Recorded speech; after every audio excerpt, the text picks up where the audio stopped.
this district school system and extracurricular activities. As a parent of the district, I have observed that there have been many challenges getting kids involved in organized activities. My opinion is your leadership is keeping you in the dark on certain policies they want to enforce.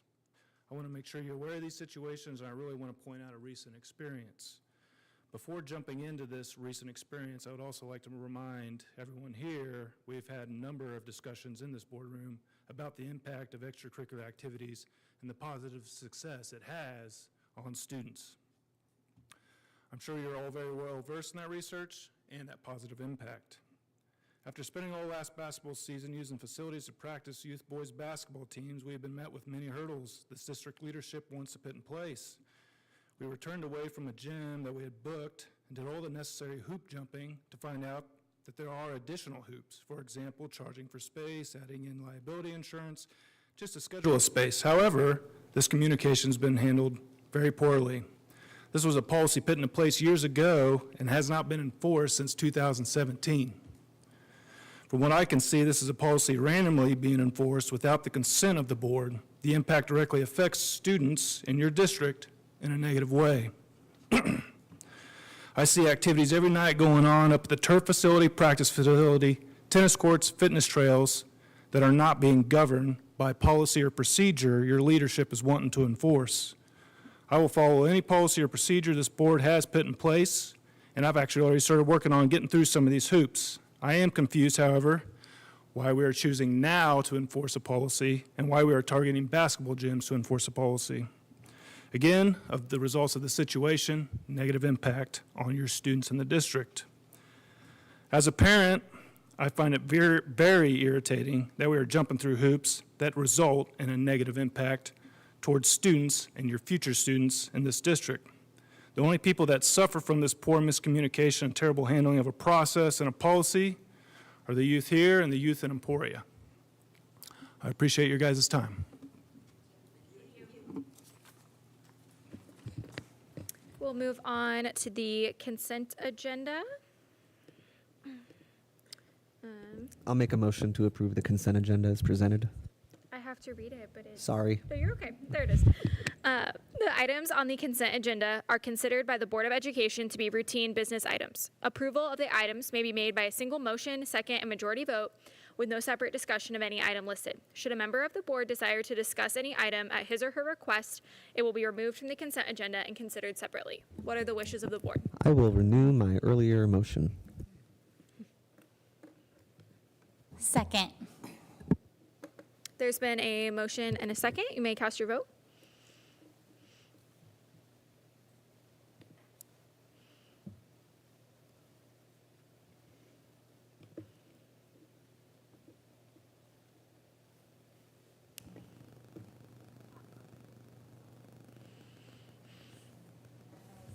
Motion passes 7-0.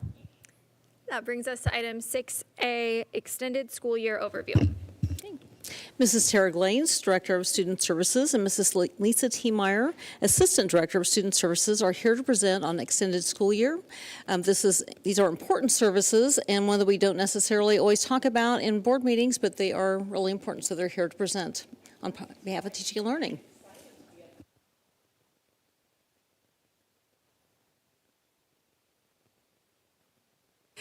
So we are excited to talk about extended school year. We call it ESY. There are a lot of acronyms in education, and special education is no different. So ESY is extended school year. So let's go to the next slide, Casey.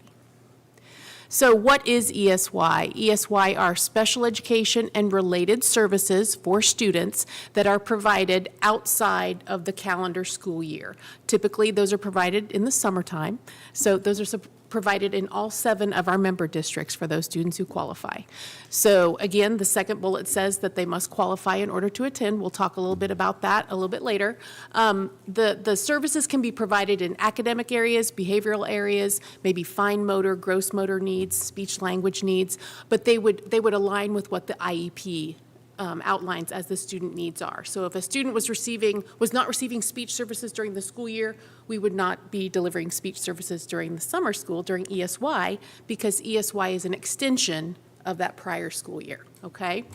Those decisions to look at whether a student qualifies for ESY services, those are based on data, and they're made by the IEP team. So not unilaterally by parent or teacher, but we all come together, we make those decisions, okay?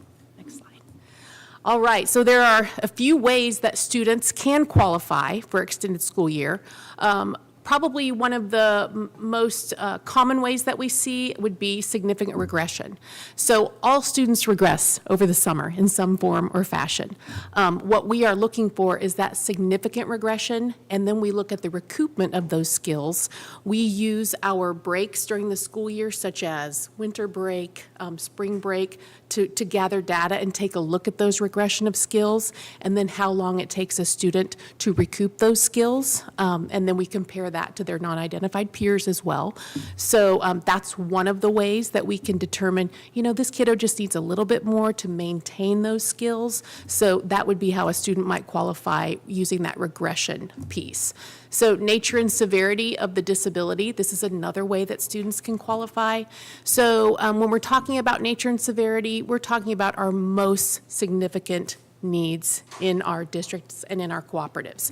So these are the students who might have multiple areas in which they have disabilities and probably receive multiple services, not only academic, perhaps behavioral, but then the physical therapy, the occupational therapy, and the speech. So our most significant disabilities do qualify oftentimes under that nature and severity. And then our third area would be the self-sufficiency and independence area. So we have students who we work on those self-help skills on a daily basis, and we push them as hard as we can to reach whatever level of independence that they can, that's appropriately addressing their skill level and maybe what they want to do as an adult and how they want to live. So if we have students who are working on brushing their teeth, working on doing some of those self-help skills, and they will not be able to function appropriately, or they will lose those skills to the point where we see such a significant discrepancy when they come back and we're basically teaching new skills all over again, then we might qualify a student under that self-sufficiency and independence parameter, if you will. Okay, next one, Casey. So typically, our ESY, extended school year here at Emporia, typically we have 3 locations. We'll have a preschool location, an elementary location, and then a secondary location where we have both of our middle school and our high school students. That is very much based on what the construction schedules look like, what the maintenance schedules look like. You know, we have to make sure that food service is considered too. So, and Lisa will talk a little bit more about that later. Our base schedule for ESY, and we call it a base schedule because this is the time that we're going to have teachers and paraprofessionals and transportation and all of these things available. That base schedule, as you'll see up there, is 8:30 to 11, Monday through Thursday. However, we create that ESY plan for each individual student based on their needs. So if I have a student who I've noticed has significant regression over breaks, maybe in the area of math, but they don't have any issues with English language arts, so maybe they might only come for 60 minutes during that 8:30 to 11 time. So I hope that makes sense, but we individually tailor those extended school year services to meet the needs of that student. And again, we're not teaching new skills, like we're not doing a bunch of new curriculum or new lessons. We are focusing solely on maintaining those skills that they had when the doors closed in May. We want them to come back to us with as close to those level, that mastery level on those skills as possible. The other great thing about ESY, that's okay. The other great thing is that we have the best transportation department to work with, Michelle Charbonneau and Jasmine Beyer. They work with us so wonderfully to ensure that kiddos who need special transportation to and from extended school year services, that they get that transportation.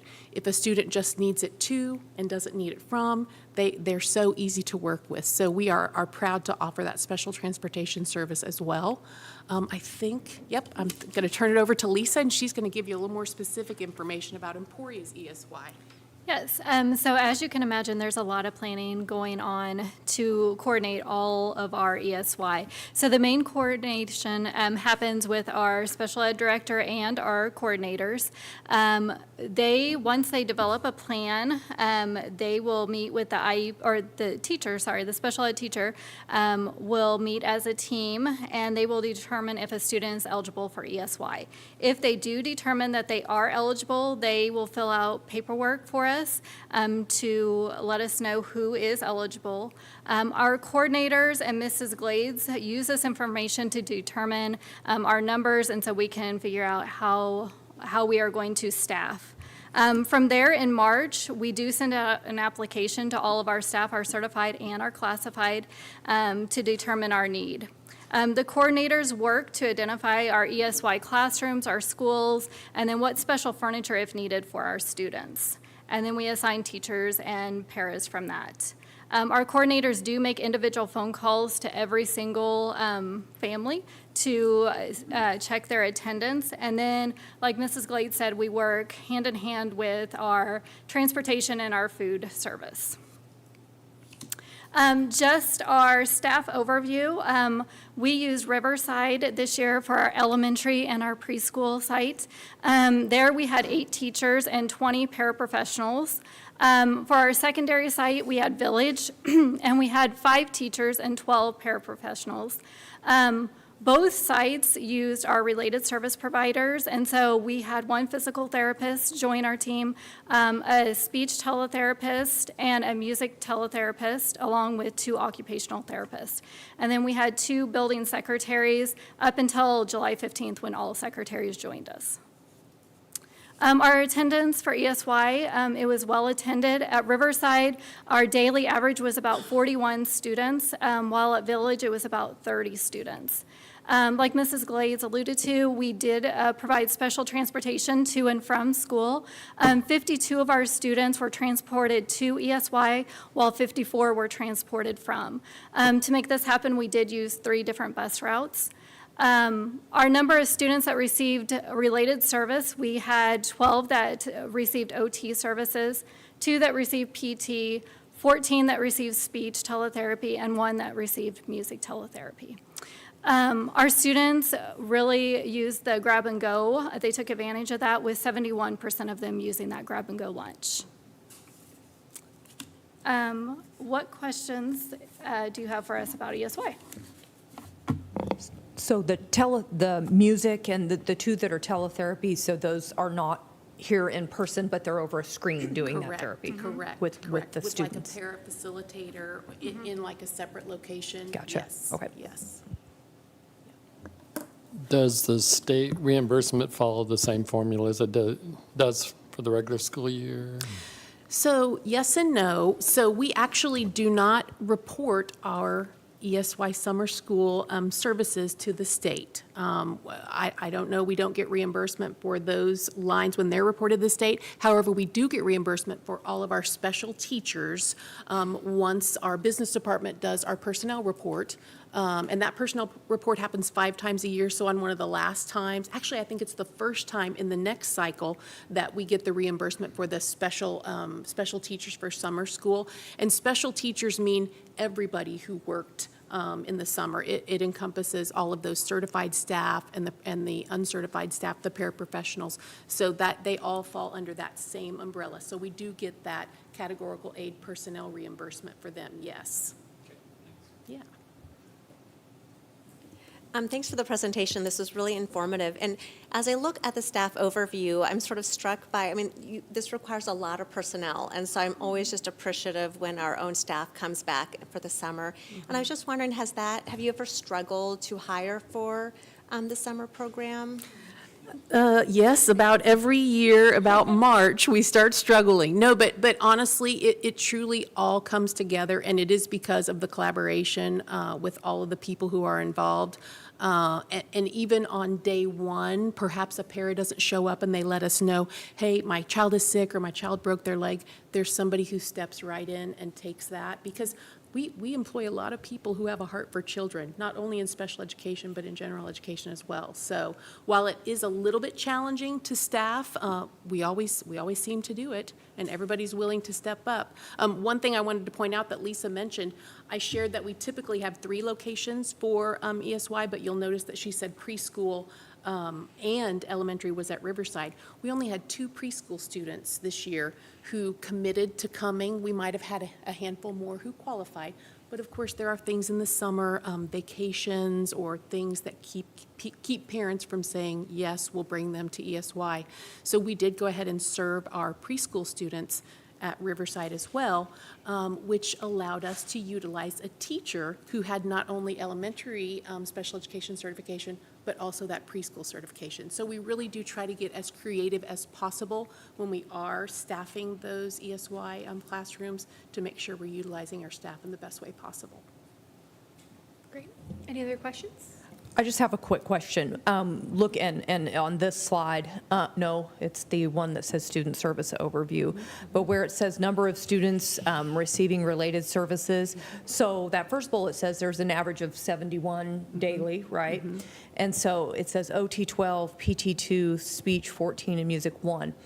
It just sticks out that PT and music, those are really low numbers. Is there any type of therapy that you think would draw? I mean, I know there's like recreation therapy and there's different, is aquatic, you know, there's different, is there anything that you think would be that would be more needed or? So let me see if I can answer your question and if I heard you right. So we had 2 students whom that physical therapist had data showing that it was either, there was going to be some significant regression or due to the nature and severity of that physical therapy deficit, they needed to provide services. So we have 50 kiddos in the cooperative who receive, 40 kiddos in the cooperative who receive physical therapy services, but not all of them qualify for extended school year because Right. we don't have the data to show that significant regression of skills, if that makes sense. So that would explain why we only served 2 kiddos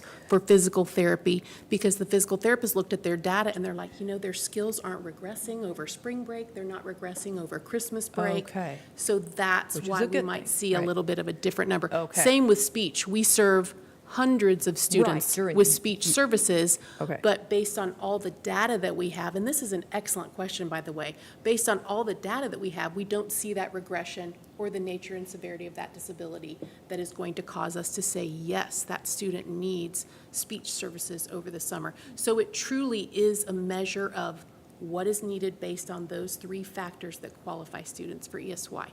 We want to get them in and get them home to keep doing the fun things during the Right. summer, you know, so we really want to touch on those hot buttons where they need the additional support. Gotcha. Thank you. Yeah. That helps a lot. Thank you. I was just going to add that I know it said usually you do 3 buildings, but I know we were doing a lot of construction at the high school. Was that quite a bit of a challenge to move the secondary to like Village, I guess? It wasn't as much of a challenge as we anticipated. We kind of gave ourselves, we had a little bit of a deadline, but once we looked at furniture needs, what was there and what needed to come in to be able to support some of those needs, we really were pretty good. The janitors in all of our buildings work so well with our maintenance staff. If there's not something in the building already that they could move into a room to help us to support ESY, our maintenance staff is moving things over, and I don't think we needed to move any big furniture items this year to make Village work for secondary. Great. Yeah. Great. Okay, Any thank other you so questions? much. Thank you. All right, thank you, everyone. Okay, we will move on to item 7A, board reports. Flint Hills Technical College. Yes, we met on Monday, which was also their first day of class. So really sorry to everyone this week. Good grief. Our program highlight was on all the online courses that the Tech College offered and how many have come about since COVID and how that's evolved. And it was really interesting to see the success rates of those and how well that's working for them. We welcomed our new board member, Jordan Jenkins. He took over Angie Gilpin's spot after she moved out of town, and he's actually married to one of our teachers, so I think that's pretty cool. and reviewed a couple policies. Oh, and our new board clerk is also working on improving how the Board of Trustees uses board docs. And so I'm super excited that we're going to start voting within board docs there as well, because right now we were raising hands and all kinds of things, and I'd much rather have it all formalized. So thank you to Casey and Allison for all the help that you offered. And yeah, that's all I have. Yeah, Casey. Rec Commission. The Rec Commission actually meets this coming Thursday. We actually are going to have a special meeting tomorrow at 4:30 p.m. It's going to be an executive session for personnel issues, so there really won't be much publicly discussed since it's going to be an executive session. The steering committee, though, I think has been hard at work. I don't know if Jamie had anything she wanted to update about that. I've seen some really good articles, I think, in KVOE and the Gazette about the rec center staff trying to get out into the community, let people know that we're trying to, eventually sell them on some sort of sales tax increase for a new rec center building. Do you have anything you want to add to that? Yeah, we've spent a lot of time meeting this week. Our architects came, our construction team came, and we spent a lot of time talking to the community, doing those surveys. I'm thankful for USD253 for letting some of the ERC staff be at open houses last night to do surveys of parents when they're going to the buildings and leaving the buildings. And then yesterday was just a lot of fun. It was a long day of meeting, but it was a lot of fun because we got to start dreaming about what we want the new rec center to look like. So we had started out looking at maybe 8 locations, and we've sort of whittled it down to 3 or 4 now. We've started talking about things like, if we have basketball courts, how many basketball courts would we like? Would we like a turf field? What do we want the locker room to look like? So that's really the fun dreaming stuff. So it was a really productive day yesterday. It was a long day. And then this morning we had another 3-hour meeting. It's a lot of meeting, and I think it's really good, but another 3-hour meeting to revisit what we learned yesterday and talk through some things as well. So I just have to really give props to everyone who's serving on the steering committee, because I think when we all signed up for it, we didn't know the commitment exactly, and so everyone keeps showing up, and I'm really grateful for that. Thank you both for your service with the rec center. Insurance committee. You go first. We didn't get any premiums, which is okay, because we're working on it. It was really good. Pam was there, of course. Allison, Jeremy, Jared, I think, was there. I'm sorry, I can't remember everyone. We were on Zoom. I can't remember her name. Lisa, is that her name? Our insurance broker. Right, okay. Got it right the first try. Lisa is working really, really hard to work the system the way it should be worked so that we get premiums that are in our favor. We got some input from employees. Everyone's just we're just playing the waiting game right now. But I am hopeful. I think we are all still very hopeful. Yeah, I mean, I don't think the news was dire or anything to that effect, but we don't have hard numbers. One of the things our insurance broker is working through with, I think, Blue Cross Blue Shield and any other vendor or insurance company that's going to look at us is looking at some of our, I think they refer to them as lightning claims, what are our 10 highest claims, and then not identifying specifically the nature of what that treatment was that was so expensive, but is that person even still employed here anymore? Because if they're not, then our insurance company is going to know coming next year when we're calculating and averaging out what the premiums are going to look like. We know that this more expensive employee is not going to be there. And I think there may have been, if my memory's right, maybe 2 of those lightning claims where we're pretty sure maybe those employees aren't here anymore. So that can kind of help to cut down the overall costs. But we are still in a bit of a waiting game to see what those final bids, for lack of a better term, look like. Okay, thanks, guys. That brings us to item 7B, board policy updates, first reading.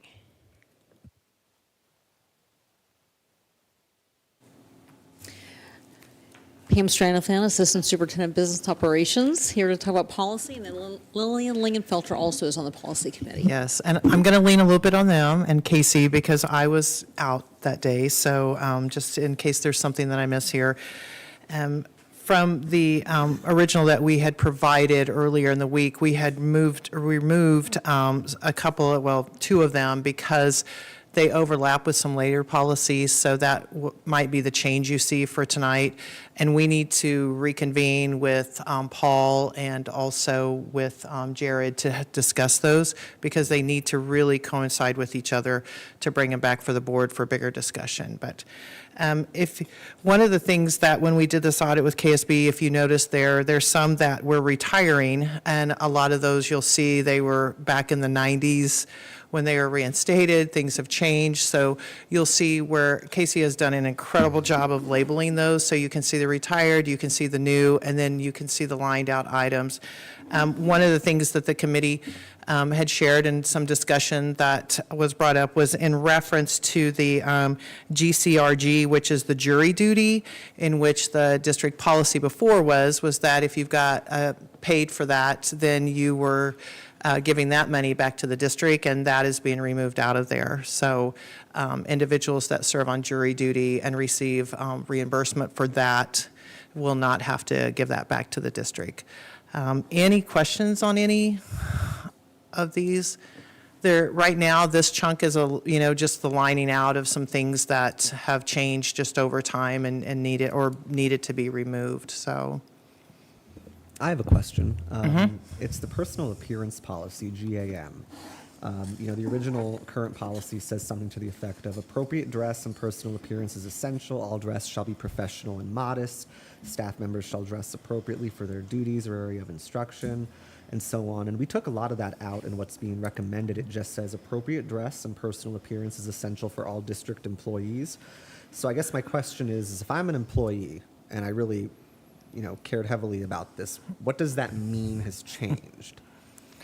Can I wear jeans? So then that goes back to what the district is setting and per building and the recommendations that would come out of that. So there's not a list of what's appropriate or not appropriate. And so that goes back, to what are those expectations set by the district. I think one of the things with this policy is to make it so it's general enough to where it does give latitude.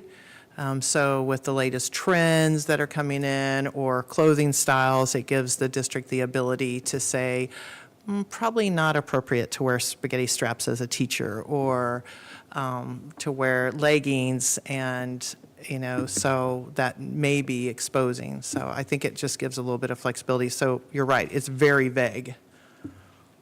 Yeah, where I work, our policy is like dress for your day. So I kind of interpret this to be kind of dress for your day as well.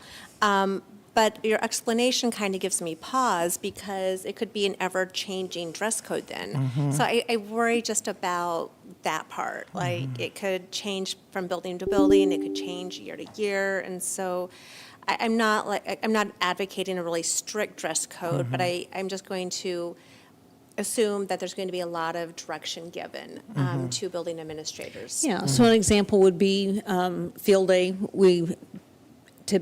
Staff typically wear shorts, appropriate shorts.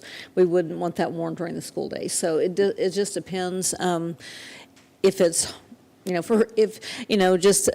hypothetically, if we didn't have HVAC in a building, then we might change, if we knew ahead of time. Corey's here for that.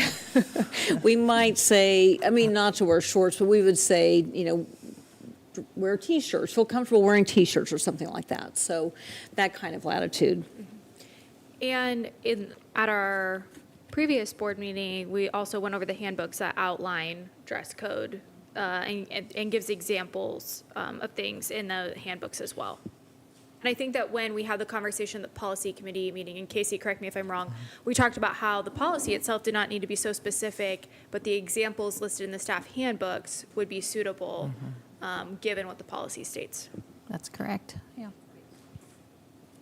Which gives the flexibility then for the policy to be your umbrella, and then your handbooks to have that ability to change if you need to without having to change a policy at the end. So I know in the past, I know paras, there was kind of a request, and they voiced a desire, just because of the physicality involved with what they are doing, to have more flexibility in terms of jeans or comfortable pants, because they tend to get into some positions that, other than maybe PE teacher, that regular classroom teachers don't get into. And I think sometimes that's a legitimate request in terms of being able to do their job comfortably. And Yeah, and we absolutely support that, because they are on the floor a lot of the time and, Yes. and helping. So we want them to dress professionally, but also be able to support students. So I think that a few years ago, I think that there was a misinterpretation of what the expectation was, but as we've come through the years and worked Yeah. with them and had more explanation, there's a much better understanding. yeah. You see a lot more jeans. Yes. Everywhere. Yeah. And I was just going to say, and keep in mind, I've taught college kids for 25 years, but the subjectivity in terms of dress nice or dress nicer, I mean, I'll have some that show up in a tie and nice shirt, nice slacks. And I've had guys wear joggers and be like, well, I'm not in shorts. I mean, there's just so much subjectivity in terms of what is nice. So. Pam, I had a question. Yep. It looks like we've deleted or proposed to delete some of the information about political activities. What's the thinking on that? I think that's occurring with the change in the world and perspective. And so this is just kind of my interpretation of it, just after having some conversations with the state, is that trying to keep out of that political arena because of things that have just gone on in the world. And so it's kind of pulling that back in, putting some more limitations on it, or less limitations. It's kind of how you look at the policy on what was removed or what was kept in there according to the state. So I'm a little confused by that. Yeah. I work for the state, I work for KDADS, and as a state employee, we have very strict policies about politics, politicking, using your computer. Believe me when I say I leave all the political messages on my Google Mail unread when I'm working on my laptop. I'm like, don't click that. And so I feel like if, the policy as it says now, that's recommended to retire. Certified staff members shall not use school time, school property, or school equipment for the purpose of furthering the interests of any political party, the campaign of any candidate, or the advocacy of any political issue. I feel comfortable with that because I'm paying you to work, not to campaign for your friend, yourself, or anyone else. Now, I don't think that's, like, if someone's on Facebook liking something during their break, I don't really care about that. Right. But I guess I'm just not seeing how that explanation would actually encourage people not to engage in that behavior, because it seems like we're taking out that restriction, we're not leaving any restriction there. And full disclaimer, I don't think we've ever had an issue with this in our employees that I can remember in my time on the board, but I don't feel like it's unreasonable to say, no, you should not be using your school computer during your off period to, coordinate yard sign runs for a political candidate. That's not the time we're paying you for. Or maybe I'm being persnickety. What do you all think? Don't we cover that in other things? I mean, isn't that in handbooks and other things? Yeah. I guess feel like it's discussed elsewhere. I guess why would we put it in a handbook and not make it a policy? I'm always, though? I don't know, I'm not in the majority here, but I'm always like, if KASB tells us to retire it, we retire it. I'm sorry, I don't push back more, but if that's what they're telling us, that's just what I think we should do. Yeah, I tend to agree with Leslie. I think that KSB probably has more legal policy expertise than I do, so I tend to listen to their recommendation, but I'm certainly up to entertain other motions from the board. Well, this is a first reading. If we could just get some more information about the legal basis for that. Do we think that there's some sort of legal claim that it's, if schools came down an employee who violated that, is that now somehow, with our ever-evolving constitutional jurisprudence, a free speech violation, which would be something entirely new for the First Amendment. But, I'd like to know a little bit more information about how deleting this policy furthers that. I'd just like to have some more info. I do know one thing when I've asked questions about, so if you leave a policy in and they it's no longer being supported by them, is that, what does that look like? So if somebody would violate a policy that's no longer under their umbrella, what does that look like? And, part of that comes down to is to where they wouldn't, you couldn't use them for the defense of that. I mean, you could still use them, but it's hard to defend it when it doesn't have something above it to be able to say, the district is doing this because the state is recommending this. Where when you take out that layer, it leaves it open. So then there's, I guess, a backing to that's said. I'm not agreeing or disagreeing with that. I just know that has been explained to me in the past when I've asked that question of, well, what if we don't, or if we leave that in, where do we go from there? So that's always a question, I think, too, to ask them. And just to clarify, are these recommendations from KASB or Kansas Department of Education? From KSB, Okay. yeah. Thank you. I mean, I'll admit, I worry a little bit less about that, but I'm glad you raised it, because, I mean, we are our own entity, and so we don't take all of the policy recommendations. And so, I mean, this one I'm neutral on, but I think that we should also make sure we're just doing what's best for our district. Yep. I'll also point out that our handbook does specify about, that use of district technology is to promote student learning and communication with parents, and that's all outlined in the handbooks. So I think that one could assume if you're doing things that promote student learning or you're communicating with parents, then you're not doing political activities, but I don't know. I also want to point out that KASB put on there that some of this is covered in GAHB, and that's one reason that they want to delete this one because it's already covered in the other one.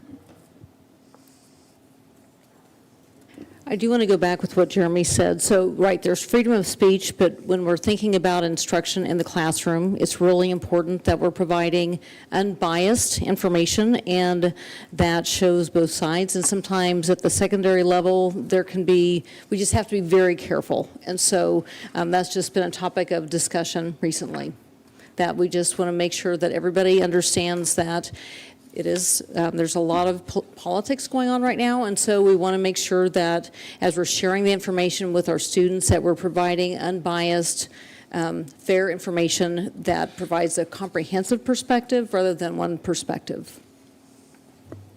I would make the comment as a KSB board member that these policies are just recommendations. So if we decide that this works best for our district, then we can keep it. And that's exactly what they would tell you. I would actually be in favor of keeping this in our policy. I kind of feel like when we start creating policy and we have handbooks, we create these multiple locations. And even though we might remove it from here completely from policy, even if it isn't referenced in another policy, I feel like our handbook becomes de facto policy. So it really is a policy. It just might not be here. It's in the handbook. And there may be some legal distinction that I'm not aware of what policy is and isn't when you look at the handbook. But I think a lot of people say, if it's in the handbook, it's policy. Whether you call it that or not, it's a policy for your board. So just something to think about as we talk about, is it here or is it there? And maybe, taking a look at where we put things and why we put them in that particular place. That's a great point. And I think if we all maybe took a moment to actually read GAHB, I would feel, now that I see that policy, and to Casey's point, so thank you for pointing that out, it is covered in GAHB. I mean, it's almost the identical language. And you'll see, if you go through there, I noticed there's two others too that GHB is referenced to also that are deleted because it references back to that.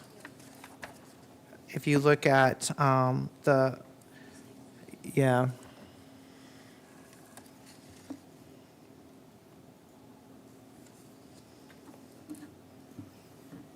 mean, now that we see that GAHB covers, Yeah, I feel much more comfortable with that now. Okay. It does, I mean, with the information we have now, what's being proposed here is just taking out something that's kind of superfluous because it is already in there. It just wasn't in the PDF we were looking at on our end today, so.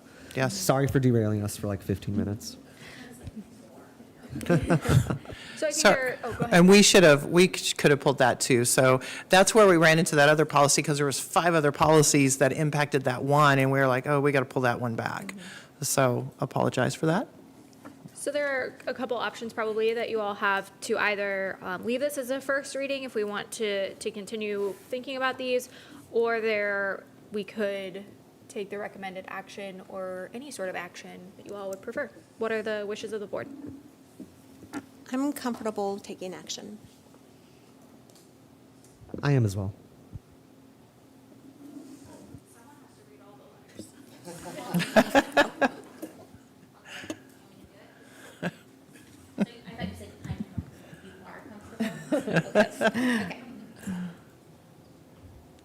I move to retire policies GAM, GARA, GBO, GBRE, GBRHC, GCRG, GCRK, GCU, IA, IDAD, IFCBB, and IHB, and approve the updated and new board policies GAD, GAM, GARA, GBO, GBRE, GBRF, GCRG, IA, IDAD, IHB, and IKA with changes as submitted.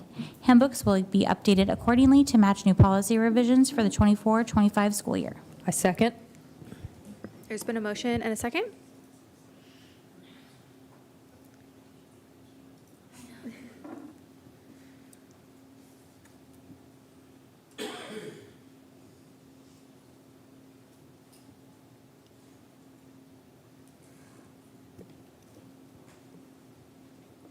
Motion passes 7-0. Thank you. Thank you. And a big thank you to the rest of the policy committee for all their work on helping us put all of this together. Okay, that brings us to district highlights. All right. We've been, during agenda review, we talked about whether to have this or not. I have a lot of stuff. So convocation, we had a lot of positive feedback about the venue because we had it at ESU, our Capturing Kids' Hearts presenters, and the food. Constructive suggestions included making it shorter, and to be clear, CKH made it 3 hours. We did not make it 3 hours. So that was just want to make sure where that came from. Designing it to include all staff, that was one thing that it was a great presentation, great interaction, but I had told them multiple times throughout the summer and even that morning that they must include classified staff because we are all together. They're all educators, we're all educators, and that was just something that was a miss, and so we got some constructive feedback on that, which is appreciated. Several preferred breakfast from our local vendors, so they liked having Hardee's and Brahms and some of the other ones that we did. So we take all their feedback, and we had, I believe, even more feedback than we've had before. So it was really, it was overwhelmingly positive, though. So that was amazing. So Jumpstart Day was yesterday. It's been a very, very busy week. William Allen White, that was the first building I went to, and so I'm going to mention staff members' names. I talked to more, but I'm just kind of highlighting a few. Jill Hendry's classroom, she teaches kindergarten, so Amanda Castillo and Jill Hendry. We had some extra rain. That was a challenge yesterday morning. They had very positive attitudes. They had put both of their classrooms together because we had some leaks in one of the kindergarten classrooms, brand new classroom, but they're working on it. And then also the bonus of the rain is that many of the teachers and the principal thought that parents were much more willing to let their kids go. So there wasn't a lot of tears. They just kind of went in very quickly. And then Ashley Barber, so it used to be Ashley Anno, she offered to mentor 2 teachers. So usually we have a licensed teacher that mentors 1. She's trying to help out with our new staff, so that was awesome. At Logan, we moved our Elementary Connections program there. Heidi Holland, who's a student support specialist, has expressed her excitement several times about working with Sean Russell, who's our Connections teacher. And as a resource for questions about student behavior, Sabrina Hall is our second resource teacher in Connections, and they both do an amazing job. When I went down and visited with them, Sabrina was reviewing classroom rules and procedures with students that I visited. And then I'm talking with food service, Melody Piper and Shirley Kramer. They were really excited about the new school year, just very positive. Riverside, Melissa Johnson, Saul Trujillo. So remembering that our first Jumpstart Day, we have new students. So that's why so many kindergarten students are being highlighted, and the teachers. Melissa Johnson and Saul Trujillo were both happy with their kindergarten classes, thought they were doing really well. Esteban Trujillo, who works with Boys and Girls Club, happened to come in when I was talking to Saul, so gave us an opportunity to talk about Boys and Girls Club. He had some great ideas about improving communication with parents, and then I took that information, met with Pam and Lindell a little bit later that afternoon, and then Lindell was working on some text messages through Parent Square, and then additional follow-up. Jessica Dold it's interesting when you start the new school year because we have transfers every once in a while between buildings. So sometimes you see somebody in a building and you're not sure if you're the one who's not remembering right or if they're in the right place. Jessica Dole transferred from Jones Early Childhood to Riverside. So she was in the library and she was talking to kindergarten students about how to check out. So that's really exciting. Saw her later at open house and she was really excited to see students that she knew from Jones coming in at Riverside. So she's known them throughout the years. At the middle school, Michelle Barnhart talked about the slang that they try to learn as teachers so they understand what students were saying. And she was teaching me, and well, I'm not going to, well, for example, she was talking about lit, and what we might think was maybe more of a negative definition of lit, it's now maybe a positive, but she's just being really careful. So I think they're just, and then she uses it in class, so then it's not so much fun for the kids to use it. Appropriately. So Michelle Barnhart does a great job with that. Gomero Escobar was talking about non-English speakers and PSYOPs. So she just was talking about how much she loves teaching middle school, and she is very creative, does some really cool things. A couple of years ago, worked with a couple of our schools, our elementary schools, and had kindergarten students draw monsters, and then the middle school students sewed them. So it was really, really cool. So she's always thinking about different ways to work with students, and she said what she loves about teaching middle school is that sometimes students at this age feel like they're just not appreciated or loved, and so she makes sure that they know that they're loved and cared for. So that was really sweet. Sixth graders were in the cafeteria, and it was a very full cafeteria, a very big class, which is good. Allie Waddle and Adrienne Trujillo were providing instruction to them about how to use the cafeteria appropriately, how to raise hands and what that means, and giving examples, and they were using a lot of humor, and the kids were responding well.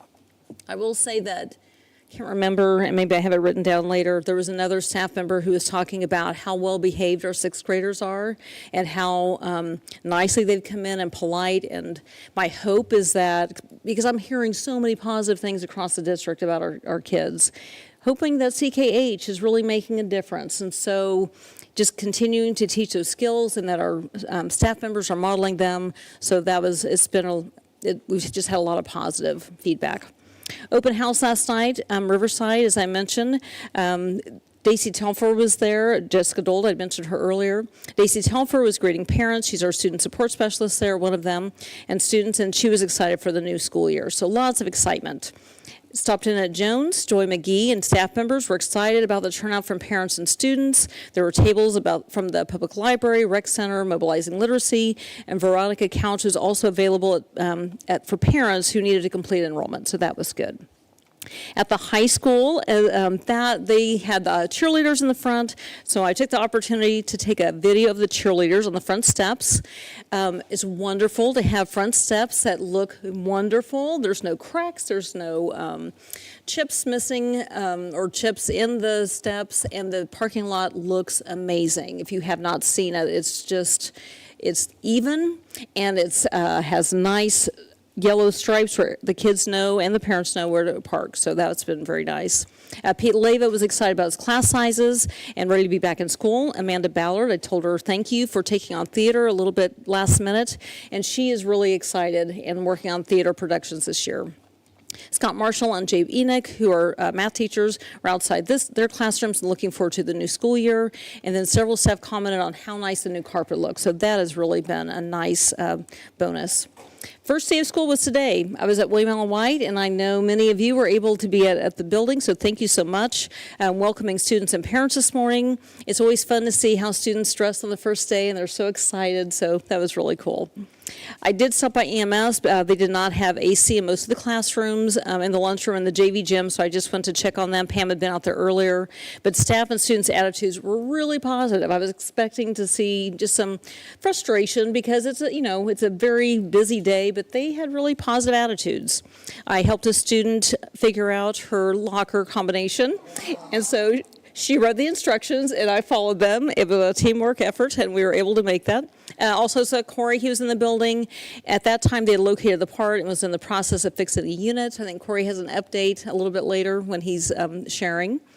And then visiting with food service staff. Diana Brown wanted to make sure and thank me for her birthday card. She was really excited about that. And then as I was leaving, Bill Miller, the bus driver, we were having a conversation, so he was really excited about the school year too. Timmerman, Amanda Arevalo, Jennifer Windling, and Ashley Maudsley were in the classroom. All the students were at lunch, and they were really excited.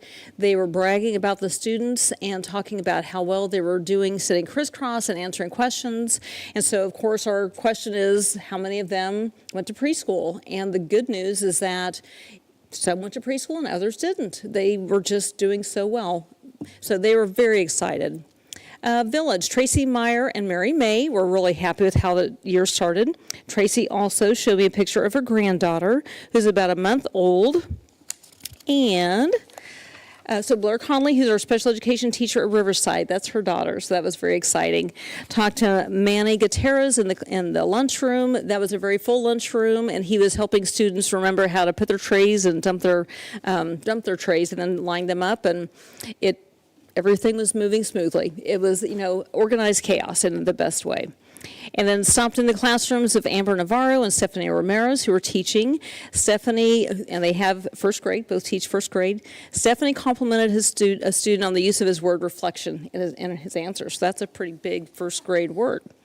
Walnut, Lori Bishop also jumped into fifth grade. She was going to teach PE, but she jumped in there, so I wanted to make sure and say thank you for that.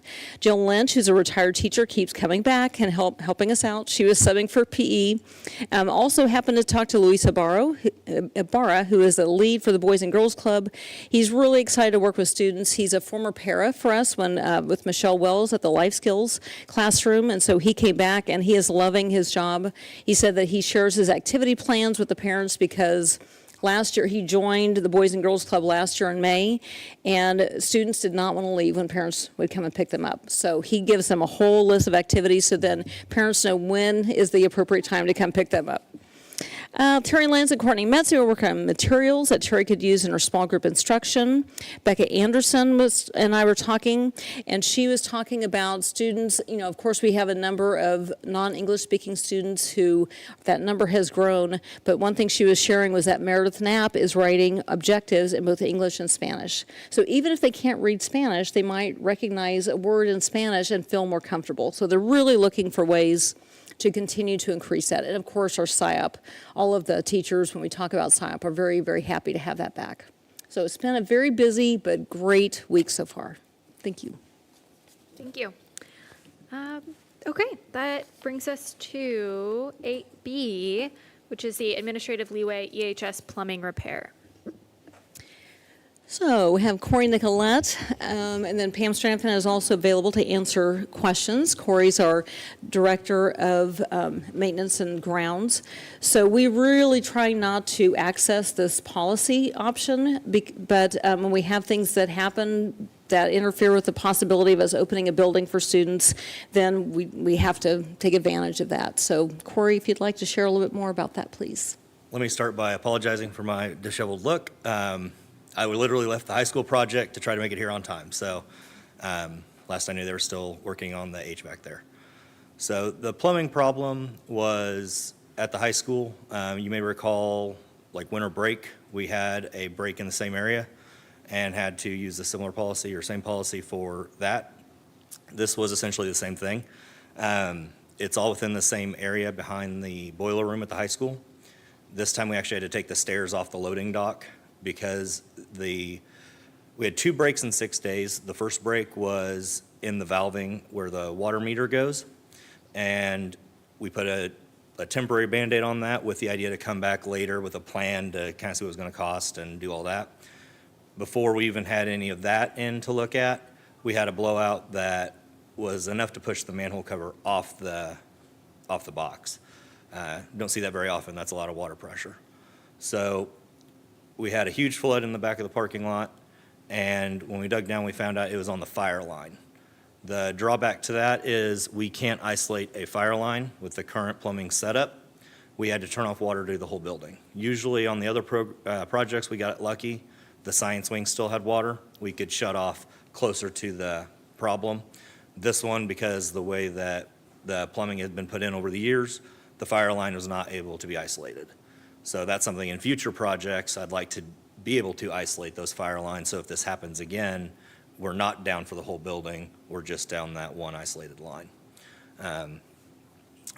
We had to hydrovac all of it with a big vacuum truck because we couldn't dig with, the main gas line in the building goes through there, and then all the other plumbing stuff that's down in that area. So we got down, found where the crack was. It wasn't repairable. It was too close to a joint. So by the time you had to take that big piece out and the joint that was blown out, we ended up having to replace that entire section of line. And we were able to, I got clearance from Allison to bring it up through the board here. And we went ahead and replaced that line from inside the building through the floor and then out to the parking lot as far as we could go. And we also tied it into the box that the water meter's in. So now when we go to do the water meter box project that has that Band-Aid on it, we'll be going from new line that we just did to new line that we did over winter break. So that whole assembly should be problem-free for quite a while after that. The urgency on it was because it was the week before school started. We literally got water on Friday, less than a week ago, and turning water on was very touchy. We had to have water off for, I think, 4 days, which is a very long time for pipes to settle, and the chance of a blowout when you bring pressure back is high.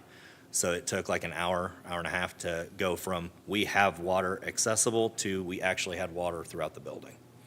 But the project's probably 95% done. The stairs, since we had to cut them off.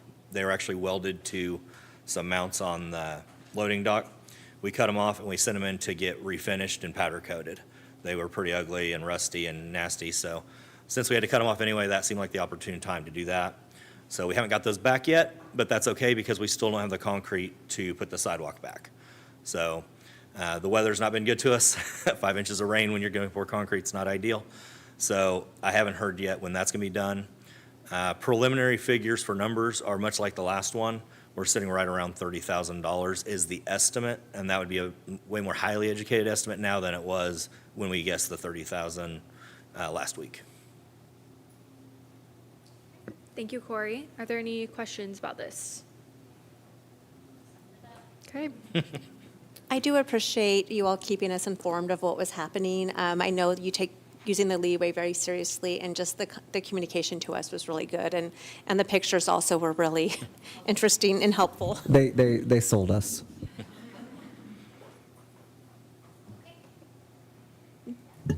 I move to approve the superintendent's use of board policy DJFAB administrative leeway for emergency plumbing repair at Emporia High School by the Director of Maintenance and Grounds as submitted. A second?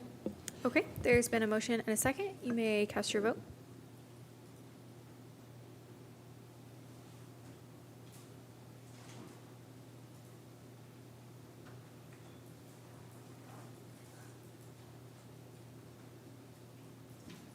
Motion passes 7-0. Okay, we will move on to item 9A, EHS retention pond opportunities for students. Okay, we are really excited about this. So Back in around January, Erica Martin, who ESU professor, approached me and talked about how we might be able to access the retention pond. Pam Stranathan, Assistant Superintendent of Business Operations, also was involved in meetings. So we had multiple conversations. Erica was having conversations with Matt Irby, EHS science teacher and department head, and how we can use, many years ago, was able to use that retention pond for science experiments and other kinds of lessons in science. And so it's just been an eyesore for a long time. And what's complicated things is that we don't own that totally, so it's split, the Pizza Ranch, and then there's another little sliver that's owned by another business, but that has been part of it too. So we've had a lot of conversation, and the reason for the presentation tonight is that, of course, they can go ahead and begin working on this as a partnership, but there's a grant that's coming in, and so we're excited about that, and there's also other applications for other grants. So we would like to, as those grants hopefully are approved, can bring them to the board for recommendations for future approvals. So thank you for being here, Matt and Erica.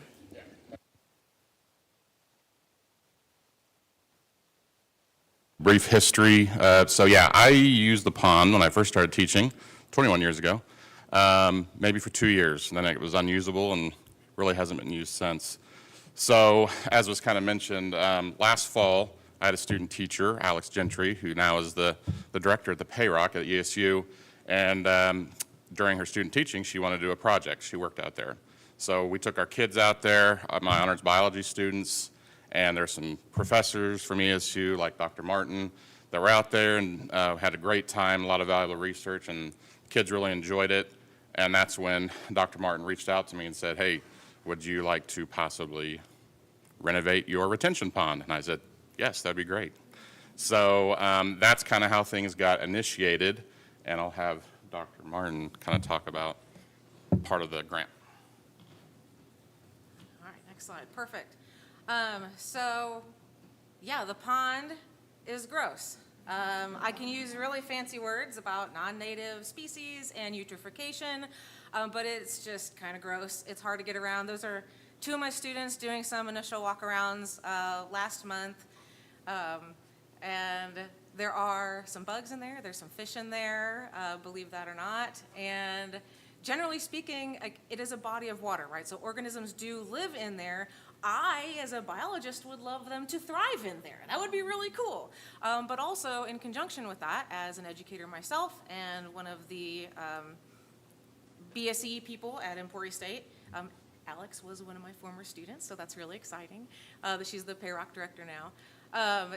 It's just a really great opportunity to get students out and actually being part of that reclamation process, which is really cool. So those pictures are what it looks like now, and hopefully in a year or two we'll have some really nice pictures of what it looks like in the future. Next slide. So the immediate objective is to create a usable outdoor classroom area. It's within walking distance of the high school. It's very easy to start in class in a classroom, walk out there, do something. There's lots of different opportunities there, and then get back into the classroom within one class period, which is really, really nice. I'm a big fan of field trips too, but sometimes it's nice to use what is right there in front of you. The long-term objective, of course, is to get students involved in understanding what reclamation and restoration is. Those are two technically different things. And how do you do that? What are the things that you measure?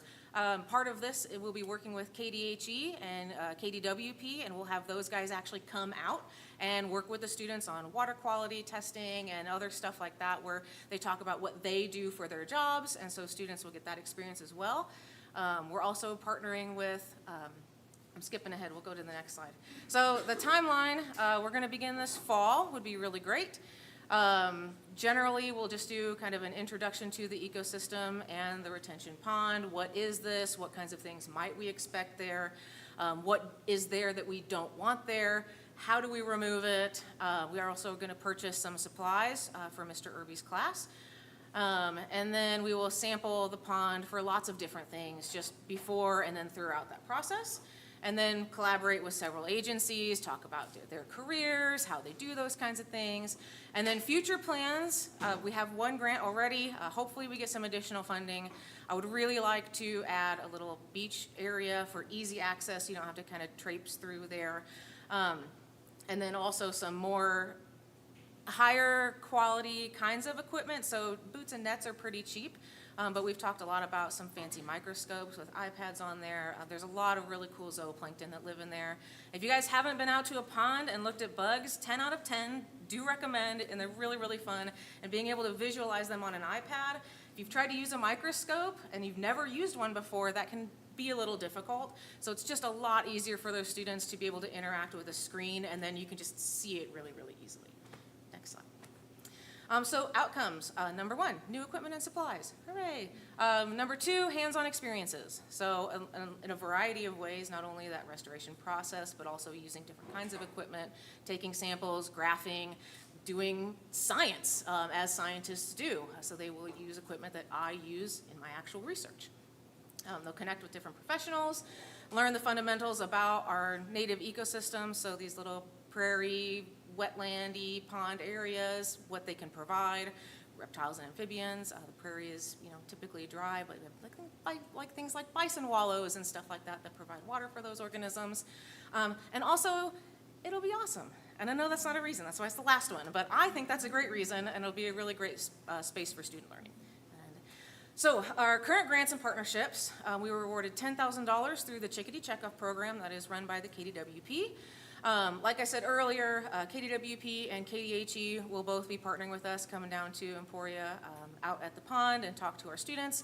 And also the Native Lands Restoration Collaborative that is owned by Courtney and Ryan up out of Lawrence, and this is what they do for a living. They are professional restoration people. They are a nonprofit up there. They do fantastic work, mostly kind of in that Lawrence, eastern Kansas area, but I have worked with them on other projects. The cool thing about them is they bring all of their own equipment. So they'll bring the gloves, they'll bring the plants to plant. Courtney might be the most knowledgeable plant person I have ever met. And so she will be able to explain plant ecology and native and invasive and those kinds of concepts to the students as she's out there with her gloves and her sun hat on, pulling winter creeper or whatever it is out there, and that'll be a fantastic experience for the students. And I think, go ahead, and I think I'll hand it back to Matt. And just to clarify, the classes, the curriculum that we would use this for are not just my classes. Now, I met 165 lovely faces today. I do have a lot of kids. But I'll just kind of talk about all the classes in our science department that could use it. So biology, which are all the sophomores, they would use the retention pond to identify and collect samples of various plant, animal, water samples with protists and the bugs she's talking about in the water. Noting various abiotic factors, taking water samples for pH and turbidity and dissolved oxygen, and see how that influences ecosystems. Our physical science teachers and chemistry teachers would be able to go out there when they do water samples, when they talk about water cycles and things like that, and they would like to order some water kits. Next one. We have plant and soil science classes. Dr. Kerner is very excited at this prospect. She'll be able to identify and collect samples of various soil substrates out there. She would like to have some input on what kind of plants she would like to plant. So we're actually talking future kind of pie in the sky. Could we put in like a little tall grass prairie area next to the pond? She's also, could probably help me with the name, the community, they do like community gardens. She's in charge of, they plant community gardens around the city. Anyway, she's part of that. She would like to do like a pollinator garden where like for my zoology classes, we could put milkweed and encourage monarchs to be there, and we can be a part of like a program from KU for my zoology classes to tag and follow the migration of monarchs. So lots of things that we could do out there, but a lot of our classes throughout the department would be able to take advantage of those, of that area. And one of the issues, obviously, when we go out there is making sure parents are notified of what's going on and safety concerns. So as we clear out things like poison ivy and making sure kids have proper safety gloves and all that will be taken care of, and we already wrote a permission slip if this goes through. So, yeah, looking forward to it. Hopefully it goes through, and it'll be good to use eventually. Okay, are there any questions? I just want to celebrate you two. This is a really cool idea. I wish we had something like this when I was in Lansing High School. I mean, this would have been amazing. And also, I just want to say, when I saw Dr. Martin in here, the first thing I thought was, oh, we got a grant. And I was like, we're right, we did get a grant. So I want to thank you both for, putting some work out there to find partners to help support this. And certainly on behalf of the wildlife, I think they will be very appreciative, because I've had the retention pond come up before as a school board member, and it is gross, and it could be beautified, and it could be something really cool that we can learn from, and I think that's going to enrich the experience of the students. So I thank you both so much. This is really awesome. Yeah, I would echo what Jeremy said. The whole time you all were talking about this, I would never be described as an outdoorsy type person, but I love all of this, and I'm so excited for it, and maybe it would make me an outdoorsy type person. So this is going to be such a great opportunity for our students, and I really loved how you talked about the career opportunities too, so they can see what professionals in that space look like, because that might open some doors for them as well in the future. Well, I am an outdoorsy person, and I want to make the motion on this. So I just hope we can get some fish in there that can survive, despite the plants deteriorating. I am putting out a pike net probably later this week or early next week, but we did catch some small fish, Okay. definitely sunfish. They have a barring that was reminiscent of bluegill, but they're like the size of my thumb. It's the only ones we could get out there just waiting around. So there's already fish surviving. There you go. And That's a I'm really good excited sign. to get the big ones that are out there. Yes. All right. I move to approve the Emporia High School Retention and Improvement Project as submitted. Second. Great. There's been a motion and a second. Oh, wait, I have one question. What was the paw print that you showed us? Okay, cool.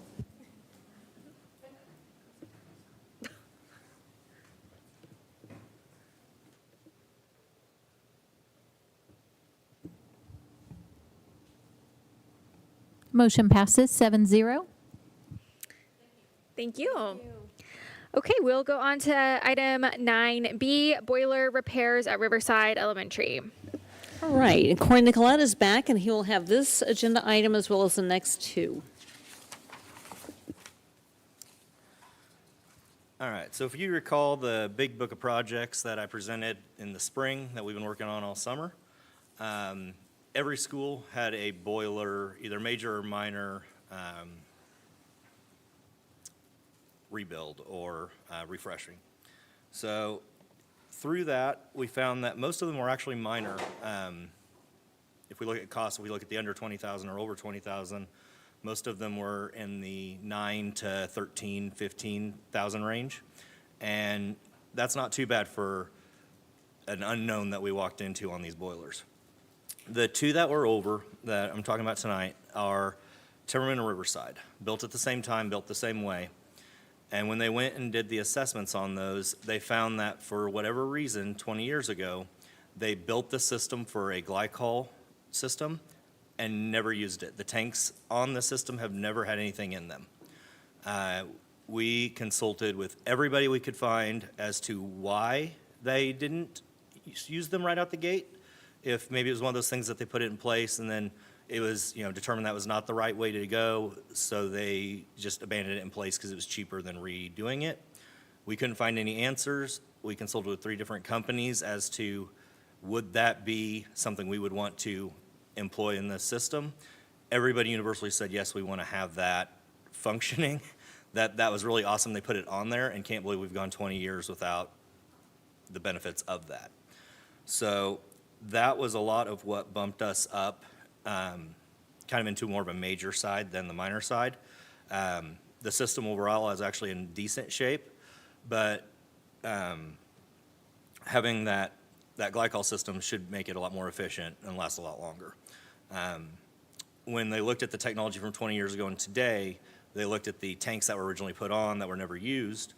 Those could be reused, but they're an unknown at this point. They haven't been tested in 20-some years, so it was decided it was safer and more efficient to use today's technology and put new tanks on in place of those. And be able to use the plumbing and everything, but just the tanks themselves that hold it. That way we don't have the risk of leaks and stuff at that higher level. And if we did, we'd have a warranty claim and stuff, and they're not going to warranty a 20-year-old tank that's not been tested. So when we look at those two schools, they come out the exact price because it's the same system, it's the same, getting it back up to speed at $36,783. There's a couple other things we're doing at all the schools that I think are worth mentioning. Through the bond project, we started adding filtration systems to the water that cools the boilers and is used in the boilers to heat the buildings. None of our other buildings had this filtration system. So whatever water came through the pipe came into the boiler and then got heated, and that's where we got a lot of nasty stuff. So Village, I know, is one of the schools that we started this filtration system. And the first several filters just come out just black with just so much stuff that's in our water that these boilers don't like to have. So that's one of the things we're doing on all the boilers is we're putting this filtration system on, and then the filters are reusable. So they start at, I think, a 20 micron, 10 micron, and a 5 micron. And so when you start out, you start at the 20, you get the big particles out, then you go lower it. And eventually when you get down to 5 microns, that's where you're at, unless you have a sewer line, or a supply line that breaks and you get dirt in your system, then you'd go back and you'd work that back down to get all the debris out. So the life of our boilers should be significantly higher because we're not going to be sandblasting the insides. We'll just have clean water going through them. Another thing is we were using the wrong chemicals on several of the boilers. And when I say wrong, I don't mean wrong like it'll blow up if you use A instead of B. I mean, you're supposed to use B. You can use A if you ran out of B and there's absolutely nothing else available. What it looks like what had happened was we saw the container, 45. Okay, we get more 45. That's what we use in this machine. And it's probably better we did that than try to change it without going through this whole process because you don't want to mix the chemicals. So it was one of those things like we weren't doing the best thing, but we didn't do the worst thing. So that was good. So the other thing we're doing is contract with an external company, Beyond Cruise, who specializes just in those chemicals for boilers. And so they're going to hold our hand for 12 months. We have a 12-month agreement to have them come down, I think it's monthly, and to teach us, like that's part of the agreement, is they will teach us so that we are self-sustaining after the 12 months. So that way we'll have every temperature cycle, every season over that 12-month period. So I think looking further ahead, we're really set up for saving a lot of money. Instead of having to buy new boilers, we should be able to make these run at the maximum capacity they were ever going to be able to run at. Questions? Every time you come, it is a learning experience. And I'm always grateful for everything I've learned. Yeah, and I just want to thank you again. I know we said this before, but thank you for putting this in terms that we can talk about not being an outdoor. I'm not a plumbing person or That's the only terms I understand, so that's why I have to tell it to you. So, no, and not only do we thank you, but the things that you're finding, I feel like the board 10, 20 years from now is going to also owe you some gratitude for what we're going to be able to avoid in terms of catastrophes down the road. So thank you very much. Thank you. Okay. I will entertain a motion. Can we pass these as one motion together, separate? No, Okay. separate. Jeremy? I move to approve engaging Cruise Corporation to repair, oh, sorry. Oh, sorry. Do you want to go? Yeah. Okay, sorry. We're just so kind. I move to approve engaging Cruise Corporation to repair the boiler at Riverside Elementary School as submitted. Second. Great. There was a motion and a second.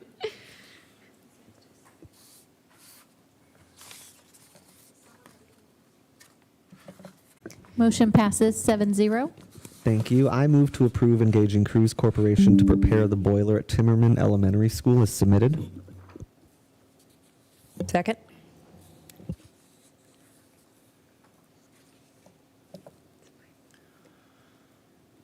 Oh, we're ready. Why are you looking at me? We were ready to vote on it. Okay.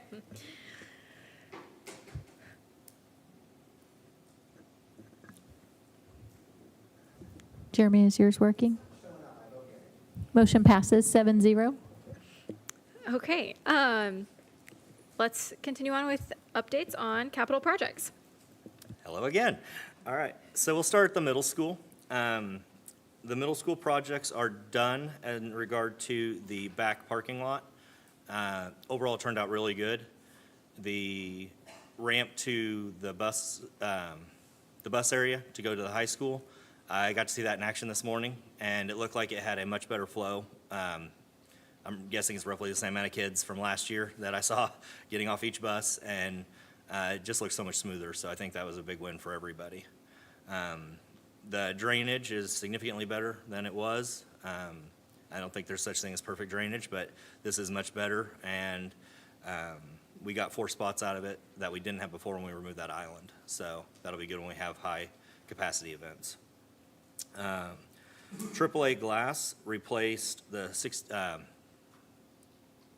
55 windows, I think it was, they replaced, and then they refurbished the ones that were put in here about 15 years ago. So the next step of that piece of the puzzle is to do window dressings. So I haven't even started that. There's a lot of other stuff that we need to get done before we get to that one, but that's something I'll be bringing to you when we find somebody that has the capacity to do that at the scale we're looking at. For 61 windows, that's a lot of window dressings to do. We're looking at doing commercial blinds, normal blinds that you would have access to, so if there's a problem, we can replace them. If you recall, the windows previously had the blinds in the windows between the glass. When they broke, we were pretty much stuck with broken blinds, so we don't want to go that route again. Country Carpet did the carpet there, and that has been completed. I think it turned out really good. Makes it look like a totally different place. If you haven't been in there, you should go check it out.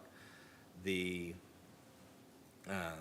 red at the intersections, overall, I've gotten very positive reviews on, especially once it's explained to them that it's functional, that it shows you which way the hallway goes and where hallways are. That initial run there on the far north side's, I think, 377 feet long, and that's a long way if it was just gray for the whole way. So a little bit of red to break it up, I think, helps out a lot.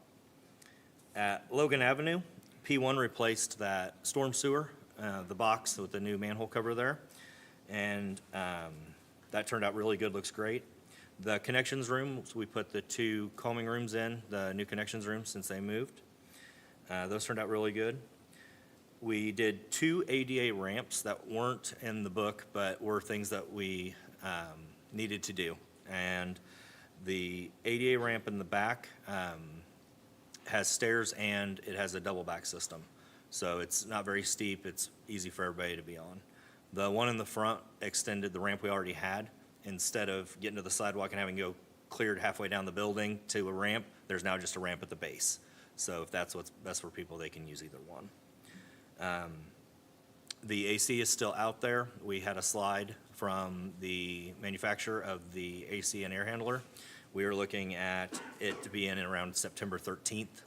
So in the meantime, we've got a portable unit that we've actually piped into the ductwork, and we're bringing portable units in to try to help that.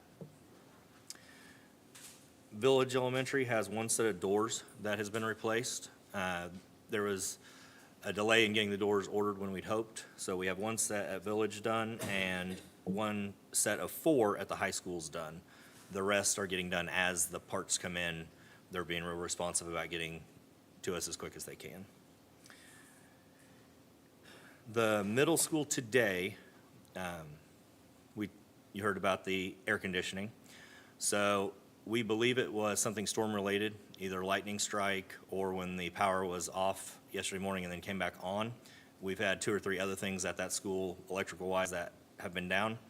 And all that happening at one time is usually indicative of either a spike or some other electrical problem that caused it. The motor on the pump that went down is 3 years old. They usually last 10, 12 years. So it's unlikely that pump went from being fine for 3 years to just bad after a storm. We were able to get it running today. And then right before I came here, I was told it was no longer running. And so a couple of guys went back to get it running. A call I took here a little bit ago was it is running again. They think that the wrong size fuse was just put in and it got overloaded. So we're hopeful that everything's good. My phone hasn't rang since then, so it still means it's on. So we'll keep you updated if anything changes. But as of now, it's still on, should be cool overnight. At the high school, the roofing project, Phase 3, was completed. That's been signed off completely. The front parking lots are done, but there's a little more painting to do. The paint that is down is kind of the minimum we need to start school. There's a few other things we want to add as far as curb painting and that kind of thing. The crane from the rooftop units did some damage, so we had to have that fixed. It was all laid nice, and then the crane came in, and we've had the worst weather you could have.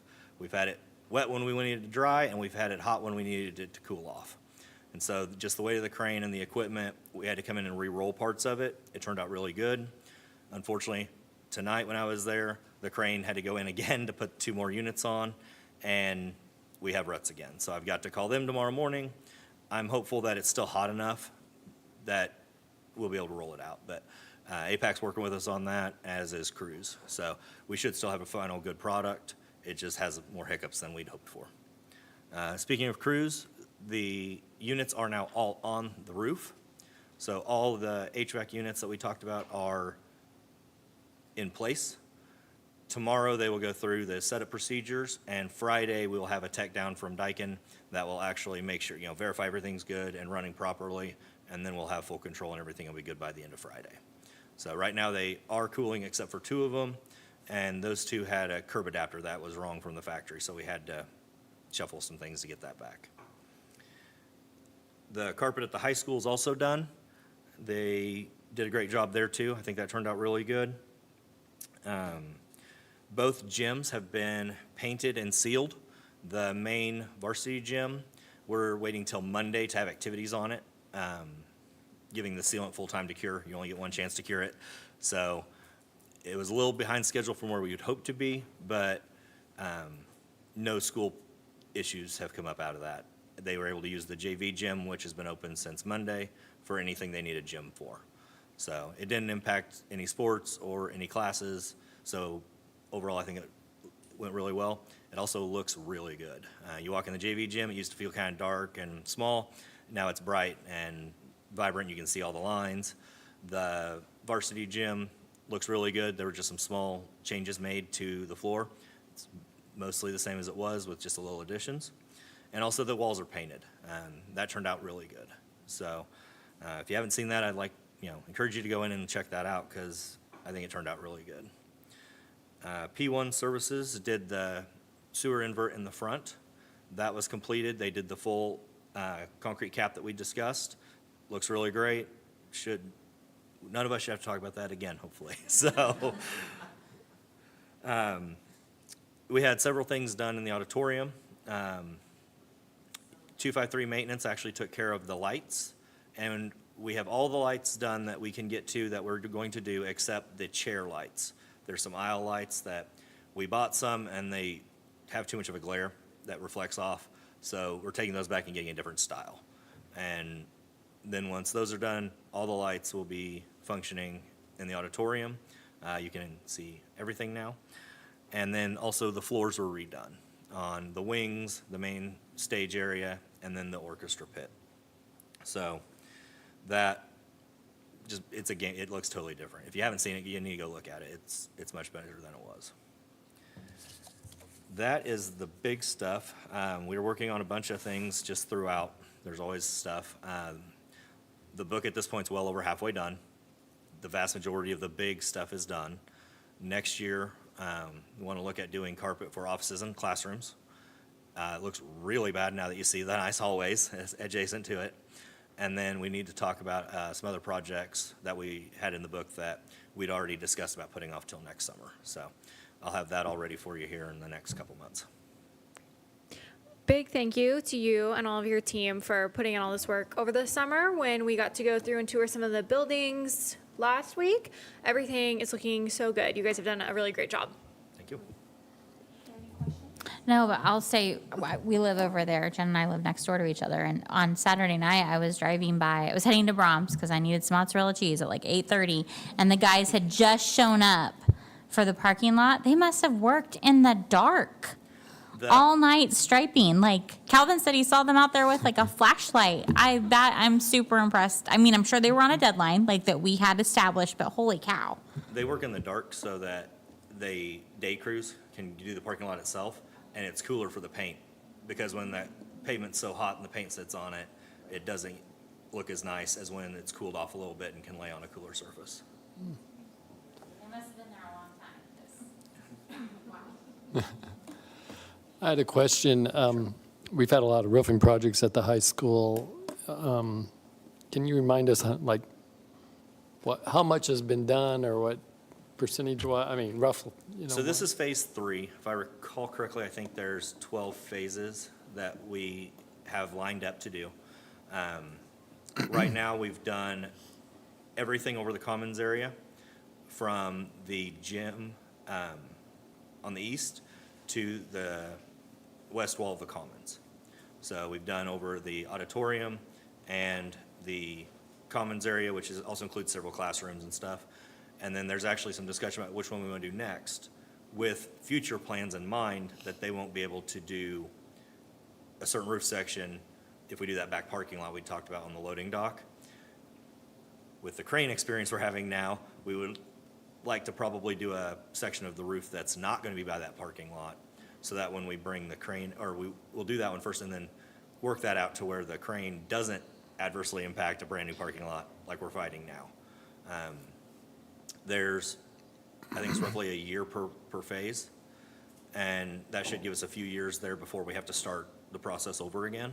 And the key will be to start the process over again and not say, oh, we can wait another 2-3 years, because that just keeps pushing things off.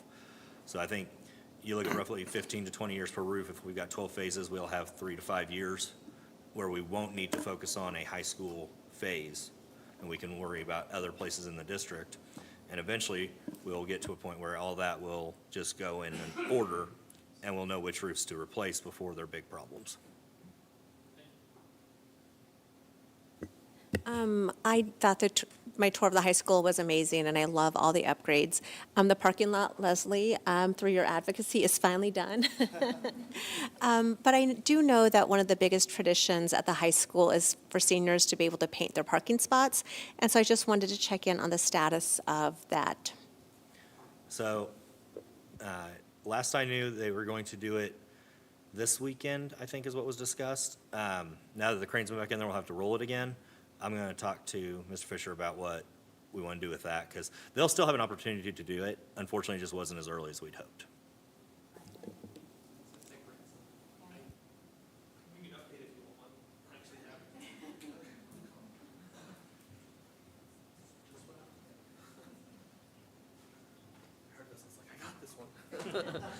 Hello, I'm Brent Burns, one of the assistant principals at Emporia High School.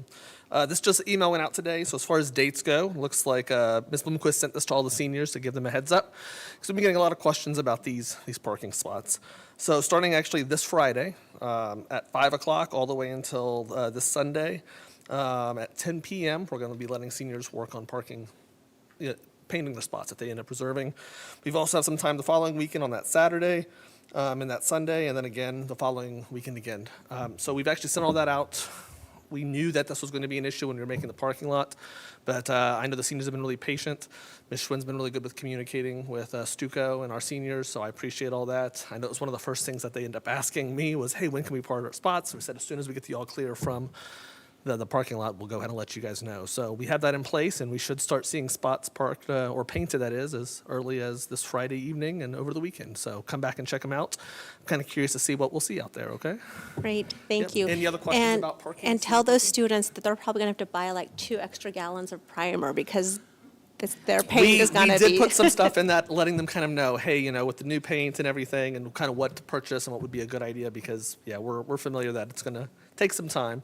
Also, one of the other things you're talking about some of the lines that they just got put on there. We're really reinforcing that an 8-inch ring to not touch those lines. So we're really kind of said, hey, this was just done, so we want to make sure that we respect those lines that were painted on there. It kind of looks like over the years, some people they just kept inching a little bit closer every year, but yeah, it looks like it's definitely in place. Okay. All right. Yep. Thank you.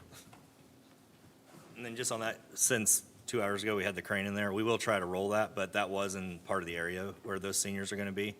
So tomorrow when I get a hold of APAC, I'll coordinate that with admin of if this weekend's going to work or if we're going to have some that won't work this weekend.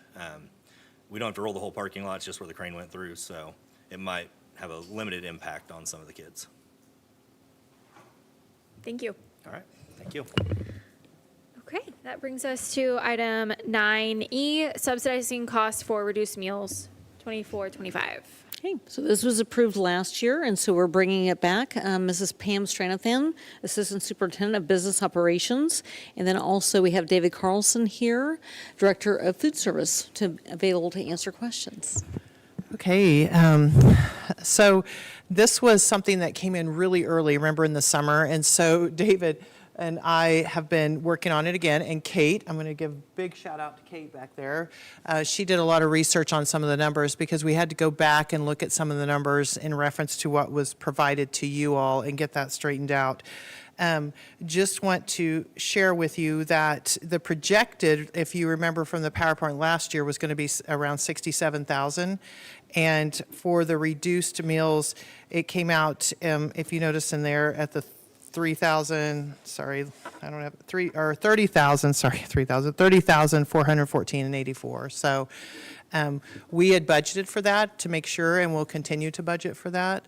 Is there any questions that you want to ask David, or do you have anything you want to share in reference to? Other than that was a very popular program last year, I think everybody is really pleased to, that we did that.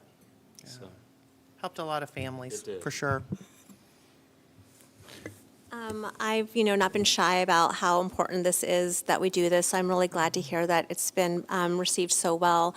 One of the questions I have is, well, there's a couple of questions, but for you, David, I think of my big question is, in my day job, I get to work on, food security, and I know that there's programs like community eligibility provisions Right. that allow school districts with a certain ISP rate to get subsidized meals from the government.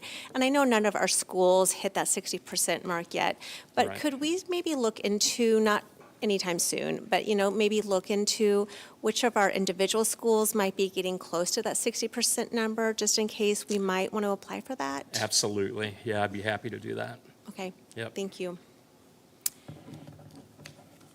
Oh, and then my other question was, I see that, we, the motion might be to just do this for the next school year, and I'm wondering, do we want to do we just want to do this school year by school year?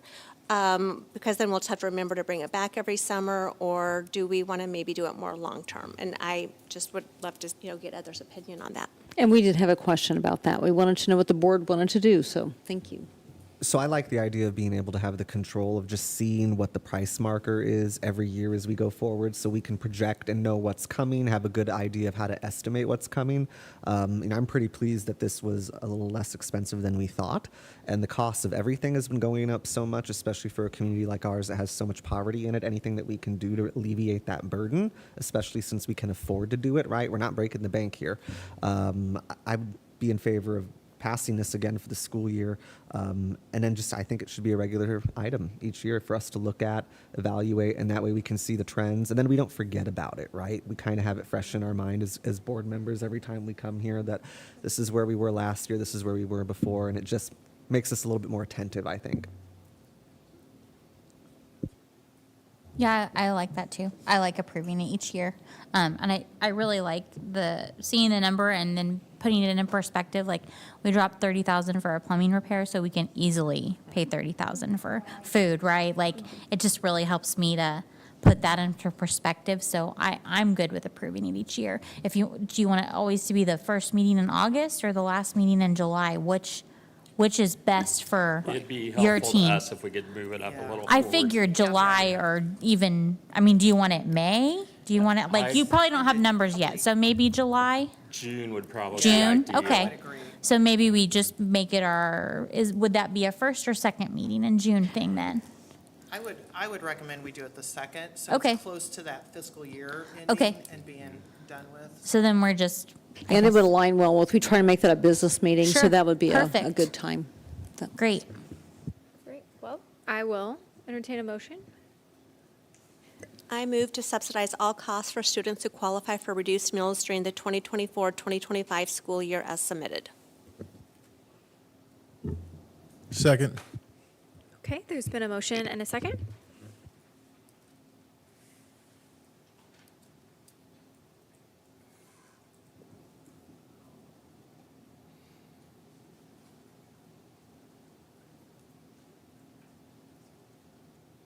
Motion passes 7-0. Thank you. Thank you. Thank you, David. Okay, we will move on to item 9F, policy KG, facilities use insurance and/or bonds. Okay, and Pam Stranoffin is here to facilitate this, and we have some guests as well. Yes. We have David Cunningham, who is here out in the audience in the back from KSB. And then we also have Tom McGuire, who is our CBIZ representative. That is part of our coalition that we're with the state when we went to insurance. That larger group is the one that selects Tom. So they're here to answer questions. Just really quick, the history in there of how this has come about and the discussion behind it is in reference to, and Brent Burns left, but it is in reference to the high school had brought forth in April a question in reference to an event that would be occurring at the high school with axe throwing and after prom and activity, and also mechanical bull. And so the question came up was, what other insurance would that group need? So that, when that came to the business department and to my desk, what happened is I went back in, started looking at policy, was looking at usage of the facilities and what that looked like. Probably one of the things I can recommend down the road, we do need to look at that policy just to clean up some of the forms and stuff that have been out there for a long time in the district so that they're much clearer. I would suggest that's not what we work on tonight with the fees, but to focus on what was focused on at that time, which is the KG section insurance and/or bonds, in which you see that section there where it talks about through its duly authorized agent, which would put myself or Allison in that position to reserve the right to require bonds, which we do. For our major projects, we require bonds and insurance or damage deposits, and so just depending on what that looks like. Well, that leads into our liability insurance. And what are we doing with our groups and use of our facilities? So that conversation then went to Tom, and I think at the time it was Nick that was involved. Is that right? Yeah. To have some conversations about what do we need to require? What does that look like? What should be we requiring? Conversations were coming in from other buildings to where we were not requiring anything, and there were lots of groups using our facilities at the time. So from there, that came up with us requiring and asking our groups to have a certain level of liability that, once again, I would share that, and Tom at CBIZ, they would give us some recommendations back on that, on what that should look like. So the initial one had like a $5 million over the top, which was big. It covered stuff as large as what we were looking at with the axe throwing, and then to bring that back down to smaller youth groups.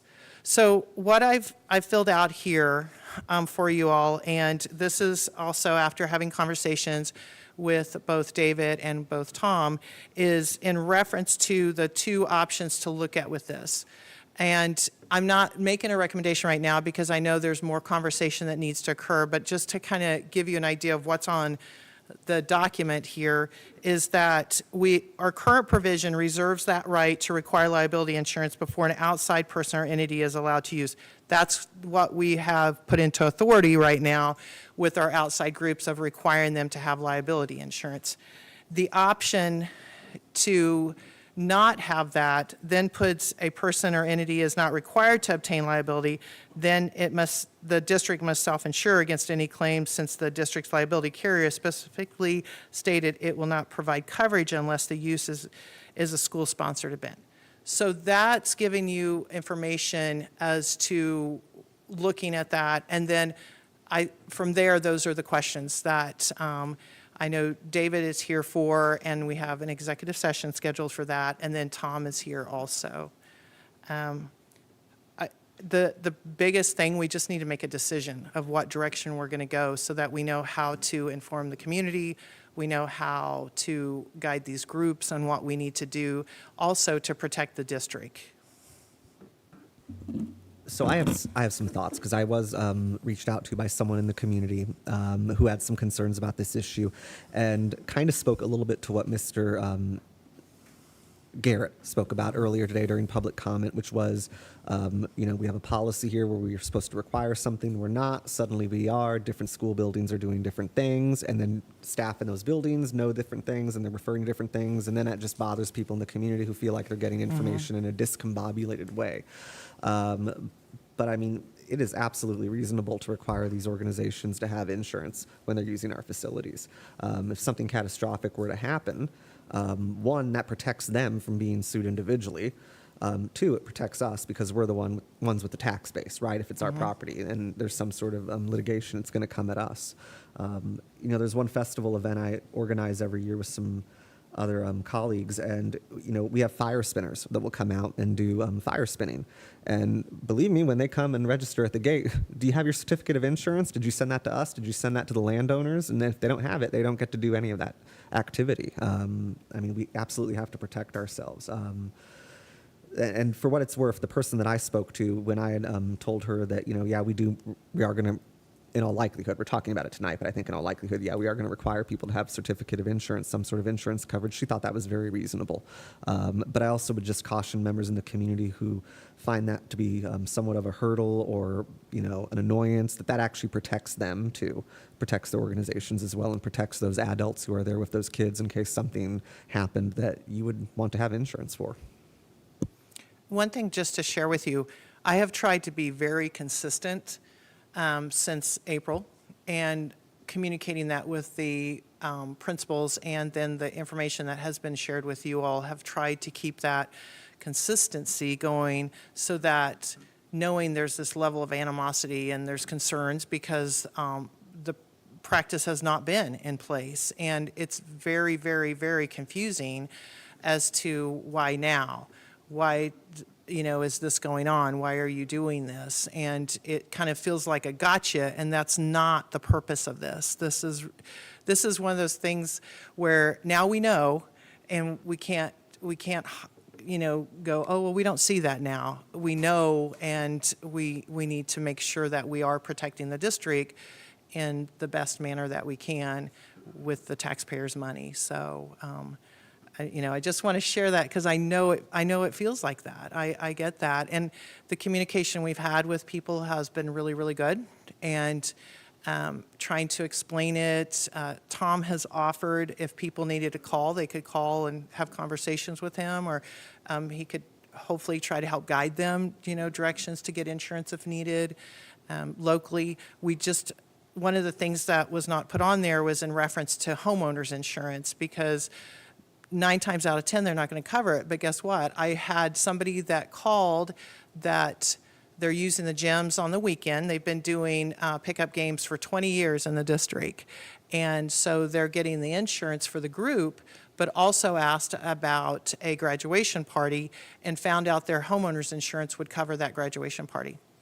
And that's one of the things, too, I tried to guide, check and see. 'Cause I who used to knows? rent the Boyer building all the time when I was doing Girl Scouts, and my homeowner's insurance policy always covered me renting that facility for that through American Family. I probably did it at least 6 or 7 times. I have some questions. One of the things that I guess I'll ask my first question. So when someone wants to rent a facility, who is their first point of contact? So if I wanted to rent the Timmerman Gym, who's my first point of contact? So that goes into this conversation, a bigger one moving forward that we need to address, is the practice that has been going on in the district is that conversation starts with the building.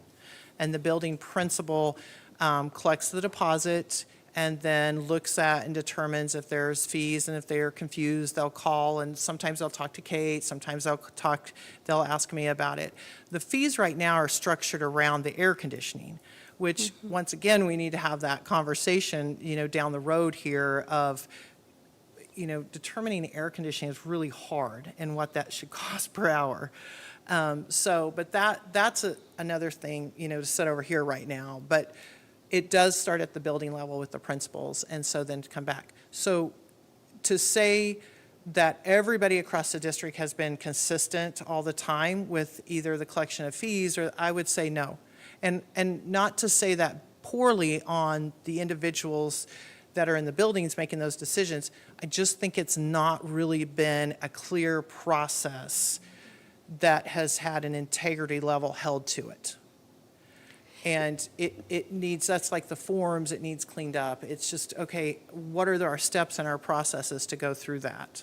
Yeah, I think that's one of my concerns, that's kind of adjacent to the insurance conversation, is when we have sort of inconsistent policy implementation, then, if you're in this building, you might get charged, this building not, insurance in this building, not in that building.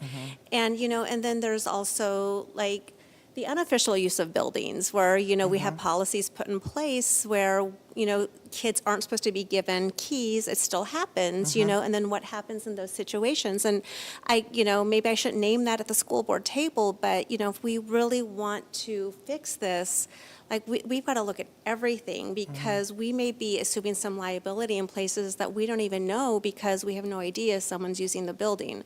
So I think that's just one of my concerns. Yep. And then our speaker also mentioned, and I'm curious about this, and perhaps our insurance agent could answer this, but we also have outdoor facilities. So what happens if someone's playing on our playgrounds? What if someone's on the fitness trail? What if someone's in our tennis courts? Where's our I don't want to close any of those, I want to be clear, but what's our exposure there? And I'm sort of curious about that. So, Tom, do you want to share in reference to that? Or my interpretation's been, if it's open kind of publicly, is that it's hard to limit that. If it's something that's closed, gated, or has to require somebody to open it to let them in, then it runs into where you would need to, if I'm going to rent it to go use the football field and it's all enclosed, then we would be looking at needing that. But if it's open publicly, like playgrounds, it doesn't mean we're shy of liability, though. Is that correct? If one of our playgrounds, if a swing's broke and somebody's on it, we could be held liable for that. He has to come. Yeah, come on up. Well, while Tom's making his way, I do want to go back to, I would say, principals. So I will tell you, it's very confusing as a principal, because you try to follow the procedure, make sure that whoever's asking to use the facility, the gym, whatever it is that they want to use, that you're being fair to everyone and consistent. We need to improve that. Just years past, there was just, and then as we have turnover, as much as possible, principals, especially elementary principals, try to work with one another to say, well, are you doing this, are you doing that? And some gyms get used more than others. So a principal might have more experience in that. And then, of course, the middle school and the high school get used a lot. The other thing that, when we're talking about enclosed, is our turf field. We have one turf field, and that has been, just created some tension in the community as well. So just making sure that we're being fair as we allow people to use that and how we allow them. Thanks, Tom, for being here. Yeah, happy to be here. I'll kind of address your question as it relates to the playgrounds. And I think this would be the overarching sentiment is, my team works with a lot of school districts, and we are not wanting to be the people that are always saying no to everything, right? But we want to protect the school district, and we want to protect the greater taxpayers at large that are hoping to fund all of that. The playgrounds are tough because you don't want to just shut them down and lock them up and all that. But we do have recreational immunities on those. So, just as if a student falls on the playground, if the playground is in good repair, we're not liable for that, right? So it goes back to kind of the old saying of on those type of things where you could get in trouble is, what did you know, when did you know it, and what did you do about it, right? If there was a swing that was in ill repair and we knew about it and we didn't do anything, then we could still be held liable for that. So even, the insurance doesn't necessarily mean no one can, sue us for anything or bring litigation against us. It just hopefully it creates another layer so that we're not, taxing the taxpayers on that. More of a risk management point of view. I guess I wasn't sure, is it to cover if somebody gets hurt, or is it to cover our facilities? Is it both? It could be both. Okay. And I guess kind of to Jamie's point is, I don't really understand the totality of how our facilities are used. There's been mention of birthday parties. I would have never thought to rent a school facility for a birthday party. But like she said, I would like to see all the information of how our district's being used, because I would imagine most of it's not being captured. But if we do have the data in front of us, then we can make good policy decisions on how to protect the district, but also how to protect our students and families, and also how to make it accessible to our students and families in the best way, especially when we get into the whole conversation about potential fees and, and I would echo what other people said, that most of the people I've talked to, while they're not thrilled about having liability insurance, they understand the point of it. So I think what was really the issue was that it wasn't being communicated across the board to everybody, and we had activities going on. We have tackle football going on, and I'm like, to me, that's a little bit higher risk than playing basketball in the gym, but but just as long as everybody's treated fairly, and I know that's something in our district that we strive to do, is to treat everybody equally. So whether you're on the football field or the soccer turf or you're in the gym, that we're all playing by the same rules as far as protecting our district and protecting our kids. So, but I would be interested, and I think I've asked for, can we get the data on what's going on in our building so we can make those decisions with the best information? So one of the things, I have that same question because of the inconsistencies of use of facilities. I'm hearing things, and I even think Jared came across some stuff on one of the cameras where who has a key, first off, to even get into our buildings? Because there's people in our buildings that are not our employees that are using facilities, and it ranges from kids to adults. So one of the things is looking at the security. The high school right now probably has one of the highest level of breach of that, of people being able to come and go and have been in there and have keys that are floating out there. So we're having discussions and talking about, okay, what can we do to get that all, the integrity of that back into place, so that we don't have somebody in there on a weekend using the facility we don't know anything about. So that's one thing. The other thing is start looking at, that goes back then to that bigger conversation of what do you charge nonprofit, profit? Because right now there's two sections, you're profit or nonprofit. Well, everybody claims to be nonprofit, and then when you put these together, there's levels you can do with that, nonprofit like Boys and Girls, church, things like that, and you just go down through there. So I've been through that process of doing that and the research on that and what you're asking for, and it's the lowest level we need to start from, is to find out who is in our buildings, how are they getting in our buildings, and what is the purpose of them in our buildings from there. Another layer is with our coaches, that our coaches are doing a great job of getting insurance when they're doing their camps. A lot of coaches do camps in the summer to make money, and there's ways that we can incorporate those camps back into USD and be able to cover them with the insurance and still be able to run camps, and coaches to be able to charge and it to come through the district, and they don't have to get their policies because it's our USD kids.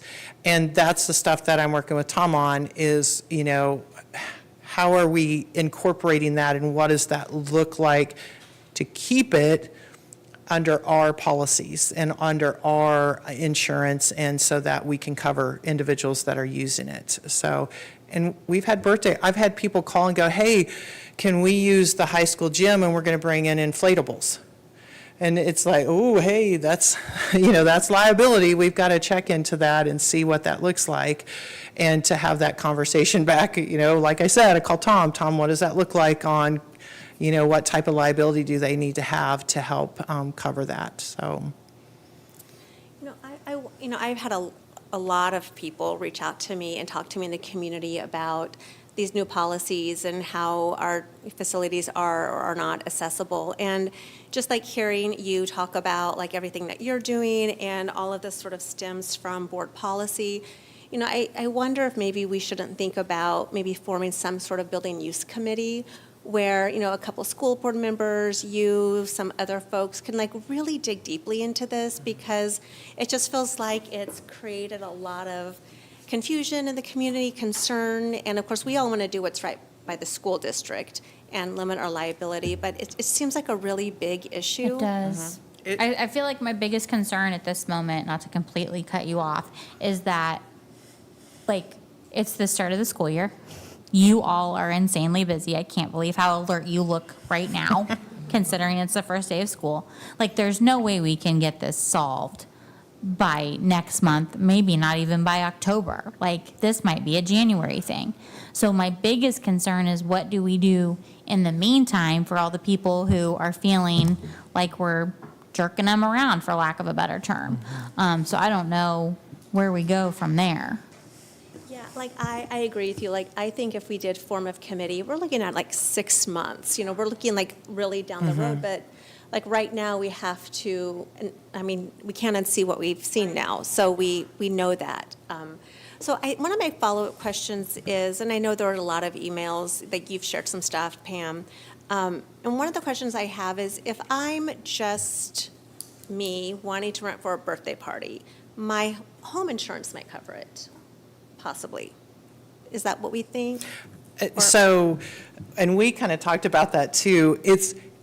It's really one of those, and that's what I shared with you all in the Friday notes, and what I shared with the buildings was that we didn't put that as go get your home insurance, because my fear was that people would wait to the last minute, plan these big events, and then call their insurance, the day before, and the insurance goes, no, we won't cover it, and then they can't get coverage, and now they've got this event that they can attend.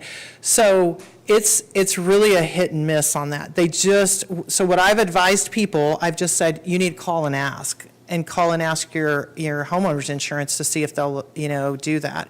And I shared, there was a person that called the other day and said they'll cover their graduation party, will not cover their sports team or a group of individuals. So it's that, and I try not to give just isolated recommendations in the community, because I don't want that to cause tension between businesses, but I do know that there's a person out there that's providing these policies, so is getting some business right now, because that's the only recommendation I know of right now. But I tell people to, check with, I try to guide them towards who they should to try to get that information from. So I think one of the biggest things with this is, you're right, the communication, and that's one of the things that I've kind of given to the principals over and over, and tried to clean up that form a little bit where it says it at the bottom. So when they're handing out this form, it says exactly at the bottom. And there were these procedures that I shared with you all that, 1 through 10 that had been in the district before. And so tried to keep the integrity of that, and then change the one. So it says when those principals are talking to individuals renting for right now, it tells them exactly what they need. Here's your deposit, here's this, and then so that they're handing out the same thing to everybody. And not to say all that doesn't need cleaned up, it does, but to try to get us so that we're not in a liable situation is what I'm trying just to do. Right now, it's kind of a small Band-Aid to get us so we don't have any claims. And then there was a committee, Kate, we found some stuff on this from 2003 is what we saw. So there was a facilities committee clear back in 2003 I think your wife was on that even, is what we saw. So I found one document with that on it, and that was it. So I don't know if that committee was just formed for one, meeting or not. But I would highly recommend and want to have a committee, because I've been through this process before, and it's time consuming. It's a lot of discussion that people have to have back and forth. It's having David also, guide the committee also on some things, and also Tom. It's not just what we want, it's what we need to do for the district correctly, so. So yeah, I like the idea of a committee, and I think that we could probably continue that discussion. I just want to make sure that it's clear for individuals in the community that moving forward, starting right now, any outside groups that are using any of the facilities, indoor facilities, must have insurance, correct? At a bare minimum, that's what we're saying right now. Yep. Okay. Is it? I mean, we're not motioning that, No, but. but I'm No. saying, like, in the meantime, while we're in the midst of the committee discussion, Right. Yes. I think it's important that we are making a clear statement right now. Individuals, outside groups using the facilities need to have insurance, yes? Yeah, so we're following KG is what we're following, where actual policy where it reserves the right to require bonds, insurance, or other damage deposits. And so that's what we're following right now, Okay. so. But let me clarify, you're saying indoor only? Well, that's what I'm asking. Yeah. I mean, Is for me right now, it's like, I don't know that I don't have enough information to make a decision, but I just want to make sure that there is no confusion about what's happening. I'm sorry, this is not on.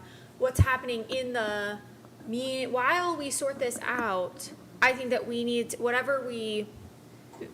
go with policy KG, I suppose. Well, the policy just says may require. It doesn't say it's required. Yeah, I think, well. yeah, and Yeah. David brought up a good point, just as clarification. So if you go back to coaches, for instance, and camps. So if it's a team camp, for instance, whatever sport you want to use, and they're having that off-season, and that's part of maybe what would be considered normal and typical job duties of a coach, then that's a school-sponsored activity, right? And so even though that may be occurring outside, we wouldn't necessarily need any additional coverage for that. If it is a camp that is being run, and we see this, I'm not saying it happens here, but we see this at a lot of our other school districts, where it's a camp that a coach is doing, and it can be outdoors, but it's a for-profit for that particular coach, that's not necessarily school-sponsored. And so in that case, we would say we need coverage for that, because they could be bringing in students from other districts and different, it could be opened it up at that point. So it's nuanced is the issue, and I can say this, you're definitely not the only school district that is having these type of conversations, and it's fluid, they're ongoing all the time. That was, excuse me, that was what I was going to ask. Are you seeing similar challenges with districts our size that are running into these same types of questions? Yes. Whether it's school districts or, I actually work with Johnson County Park and Rec District in Kansas City, and they have numerous ones of these. So we have experience in helping. What we're trying to give right now is just like a best practice risk management standpoint of the kind of, maybe at the end of the day, the pie in the sky, because it's hard. As a son of a former superintendent, I know how difficult this can be, because there's a lot going on, especially in a district this size. One question I have is, I have a couple questions, but I'll take one at a time. So when we talk about insurance, we may require insurance. How much insurance are we requiring? Because I want to make sure that that is also attainable and accessible for families. I don't want it to be, you must have X amount of dollars and no one could ever do it. So what is our sort of minimum that we're saying? Our typical recommendation is $1 million per occurrence, $2 million liability policy. And that can be satisfied if it's a business or a company or not-for-profit. I mean, they have their own insurance, and they don't need to go out and purchase anything additional. That just covers it. And then for those that may not have that we deem need to have insurance coverage, there's special event policies and things of that nature that you can go and purchase that'll satisfy that. But that is our typical recommendation. I'm just curious what that would equate to for, someone who, does anyone know, like? Yeah, like. Are you talking about the policy? Yeah, like how much would the policy be if, I have a little league team and I wanted to use I it? think it's pretty standard. The people I talked to that have purchased the policy said that that's pretty standard, and that's what they purchased. How much does it cost?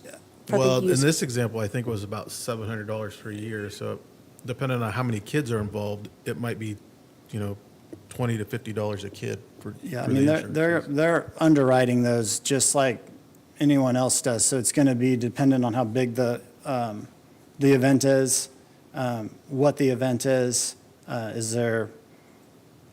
I'm just using this example because it's a big one for insurance carriers. Are there inflatables involved? What is all involved in that? And there's going to be different charges. But usually I think that's a pretty fair number for most of what we see is, 500 to 750. It can creep up to 1,000 if you have a lot going on. And my example was a sports team, so there was no inflatables involved.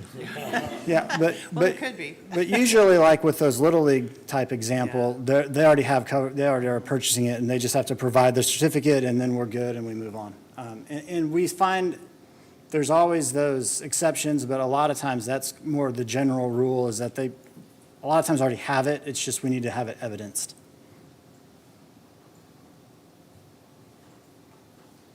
I had one more question. We say we reserve the right to require bonds, cash or otherwise. Can you give me an example of when we would use that? So all of our construction, a lot of our vendors have to be bonded. So there's a requirement there, and that depends on what that project looks like. So that helps to protect us. I guess I have two more little things. First, I do want to make sure, I think we are all in agreement, that I would never want to do anything that discouraged participation in any kind of event in this community. Because I think one of the things we struggle with at Emporia High especially is we have so many activities, which is amazing, but in some of our activities, I've heard other coaches say, we're a 5A school with 2 or 3A participation. And so the last thing we would ever want to do is discourage someone at that early age so that maybe someday when they get to the high school, they're willing. But I do feel like I know that we know what we know now, but it kind of feels unfair to be like, okay, well, as of tonight, everybody has to have insurance. I mean, are we able to say effective September 1st? I mean, I know that opens us to liability that we've already been open to since 2017. So how much of a difference? You can talk me down. I'm trying to see what everybody's thinking on that. I know you're probably like, sorry, lady, that's not how it works. But I'm just feel like I don't want someone to feel like we're really sticking it to them tonight because we're like effective tonight. You have to have insurance.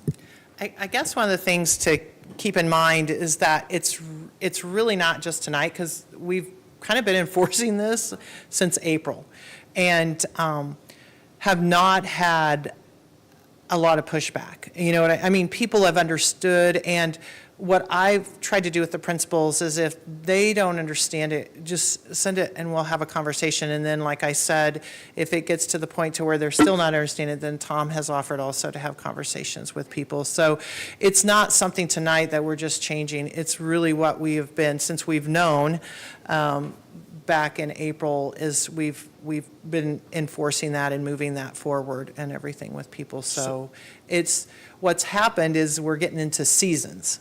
We're getting into basketball, we're getting, into where some of the little leagues and stuff are starting up. But as shared, like Tom said, a lot of the club teams or a lot of the teams that are associated with clubs, they already have insurance. So they're bringing in the insurance with them and sharing that, so.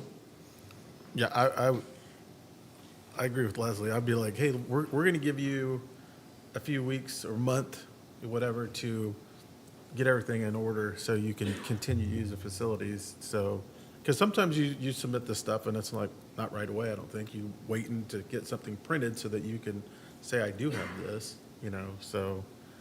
I just want to chime in and say, as an attorney, although I don't do civil litigation, that gives me like major spidey sense warnings, because now you're acknowledging that you're not covered, but come on our property anyway, and then Junior gets a TBI, traumatic brain injury, or something crazy happens and stuff. And then that becomes kind of, I think, what you spoke about earlier. What did you know and when did you know? Now you had knowledge and you allow these people on there without insurance. That's kind of like, come and get me, ambulance chasers. Not that there's any here.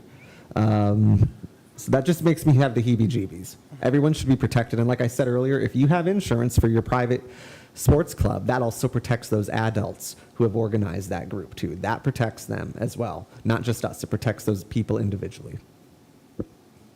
And Tom shared a good point with me when we were talking several conversations back, which I have shared with individuals that are coaching and have their own team.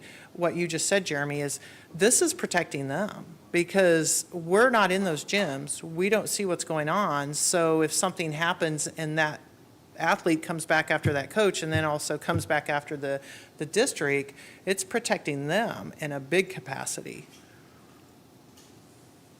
Well, I said I could be easily talked down, and between the two of you, you accomplished it.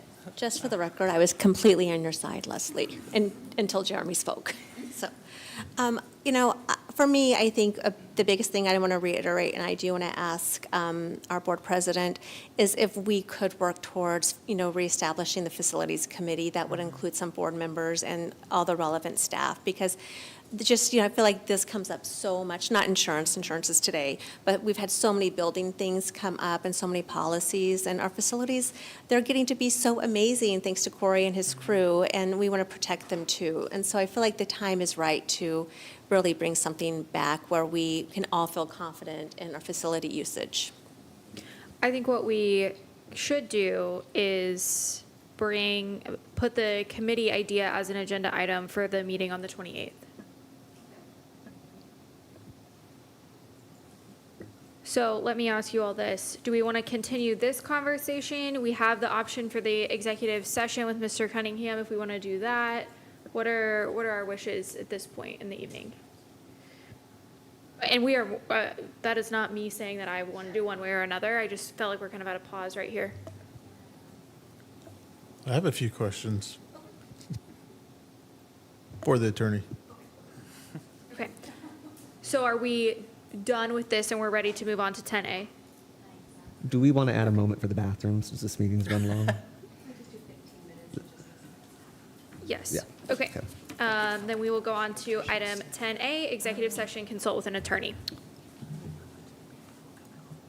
I move to enter, sorry, I'm trying to get on the right one. There we go. I move to enter into executive session for 15 minutes for the exception for matters which would be deemed privilege in the attorney-client relationship under the Kansas Open Meetings Act, and that we return to open session in this room at 8:34 p.m. Superintendent Dr. Allison Harder, Assistant Superintendent Business Operations Pam Stranathan, and Attorney David Cunningham are invited to join the board for this session. Okay, there's been a motion and a second.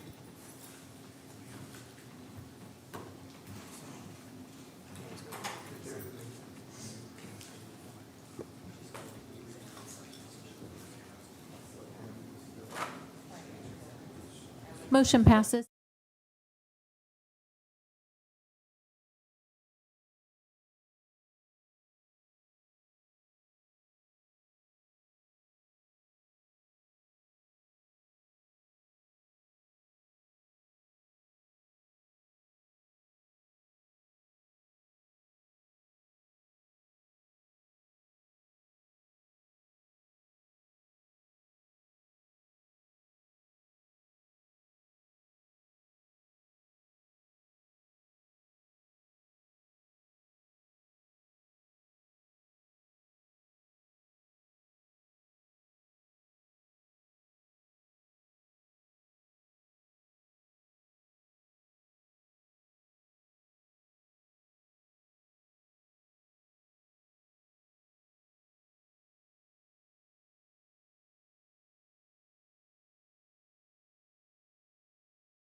To regular session. Second. Okay, there's been a motion and a second.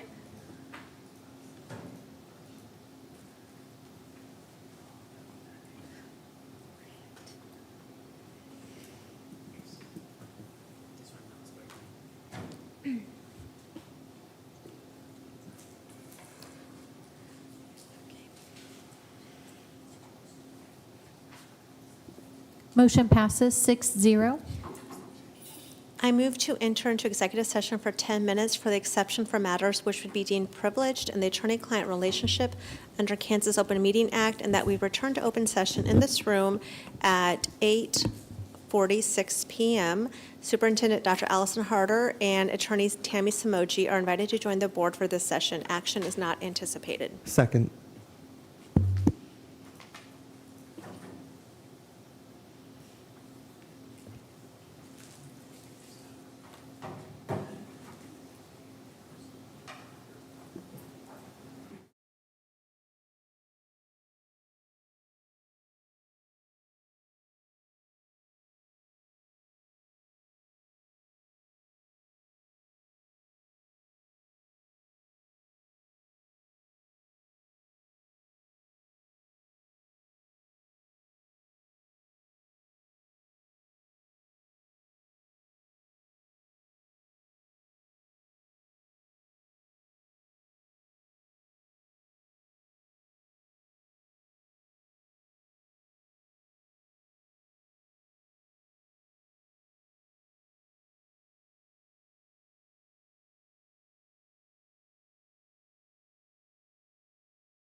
Session. Second. Okay, there's been a motion and a second. I don't see any missing ones. Grant, you think you're so funny.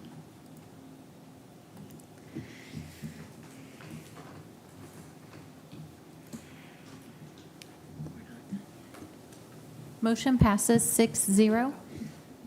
I move to enter into executive session for 20 minutes to discuss personnel matters of non-elected personnel in order to protect the privacy interests of the individuals to be discussed, and to return to this room at 9:08 p.m.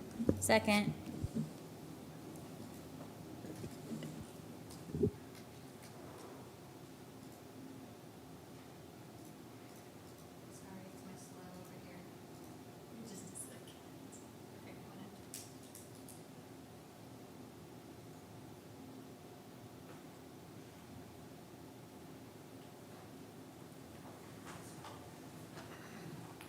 Motion passes 6-0.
Session? Second.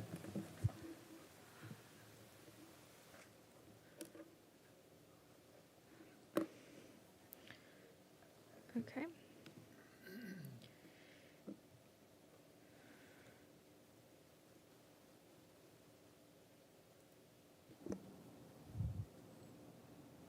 Motion passes 6-0. I motion to approve the updated superintendent contract for the 2024-2025 school year as negotiated with a retroactive date of July 1st, 2024. Second. Okay, there's been a motion and a second. Can we do a hand vote, please? Motion passes 6-0.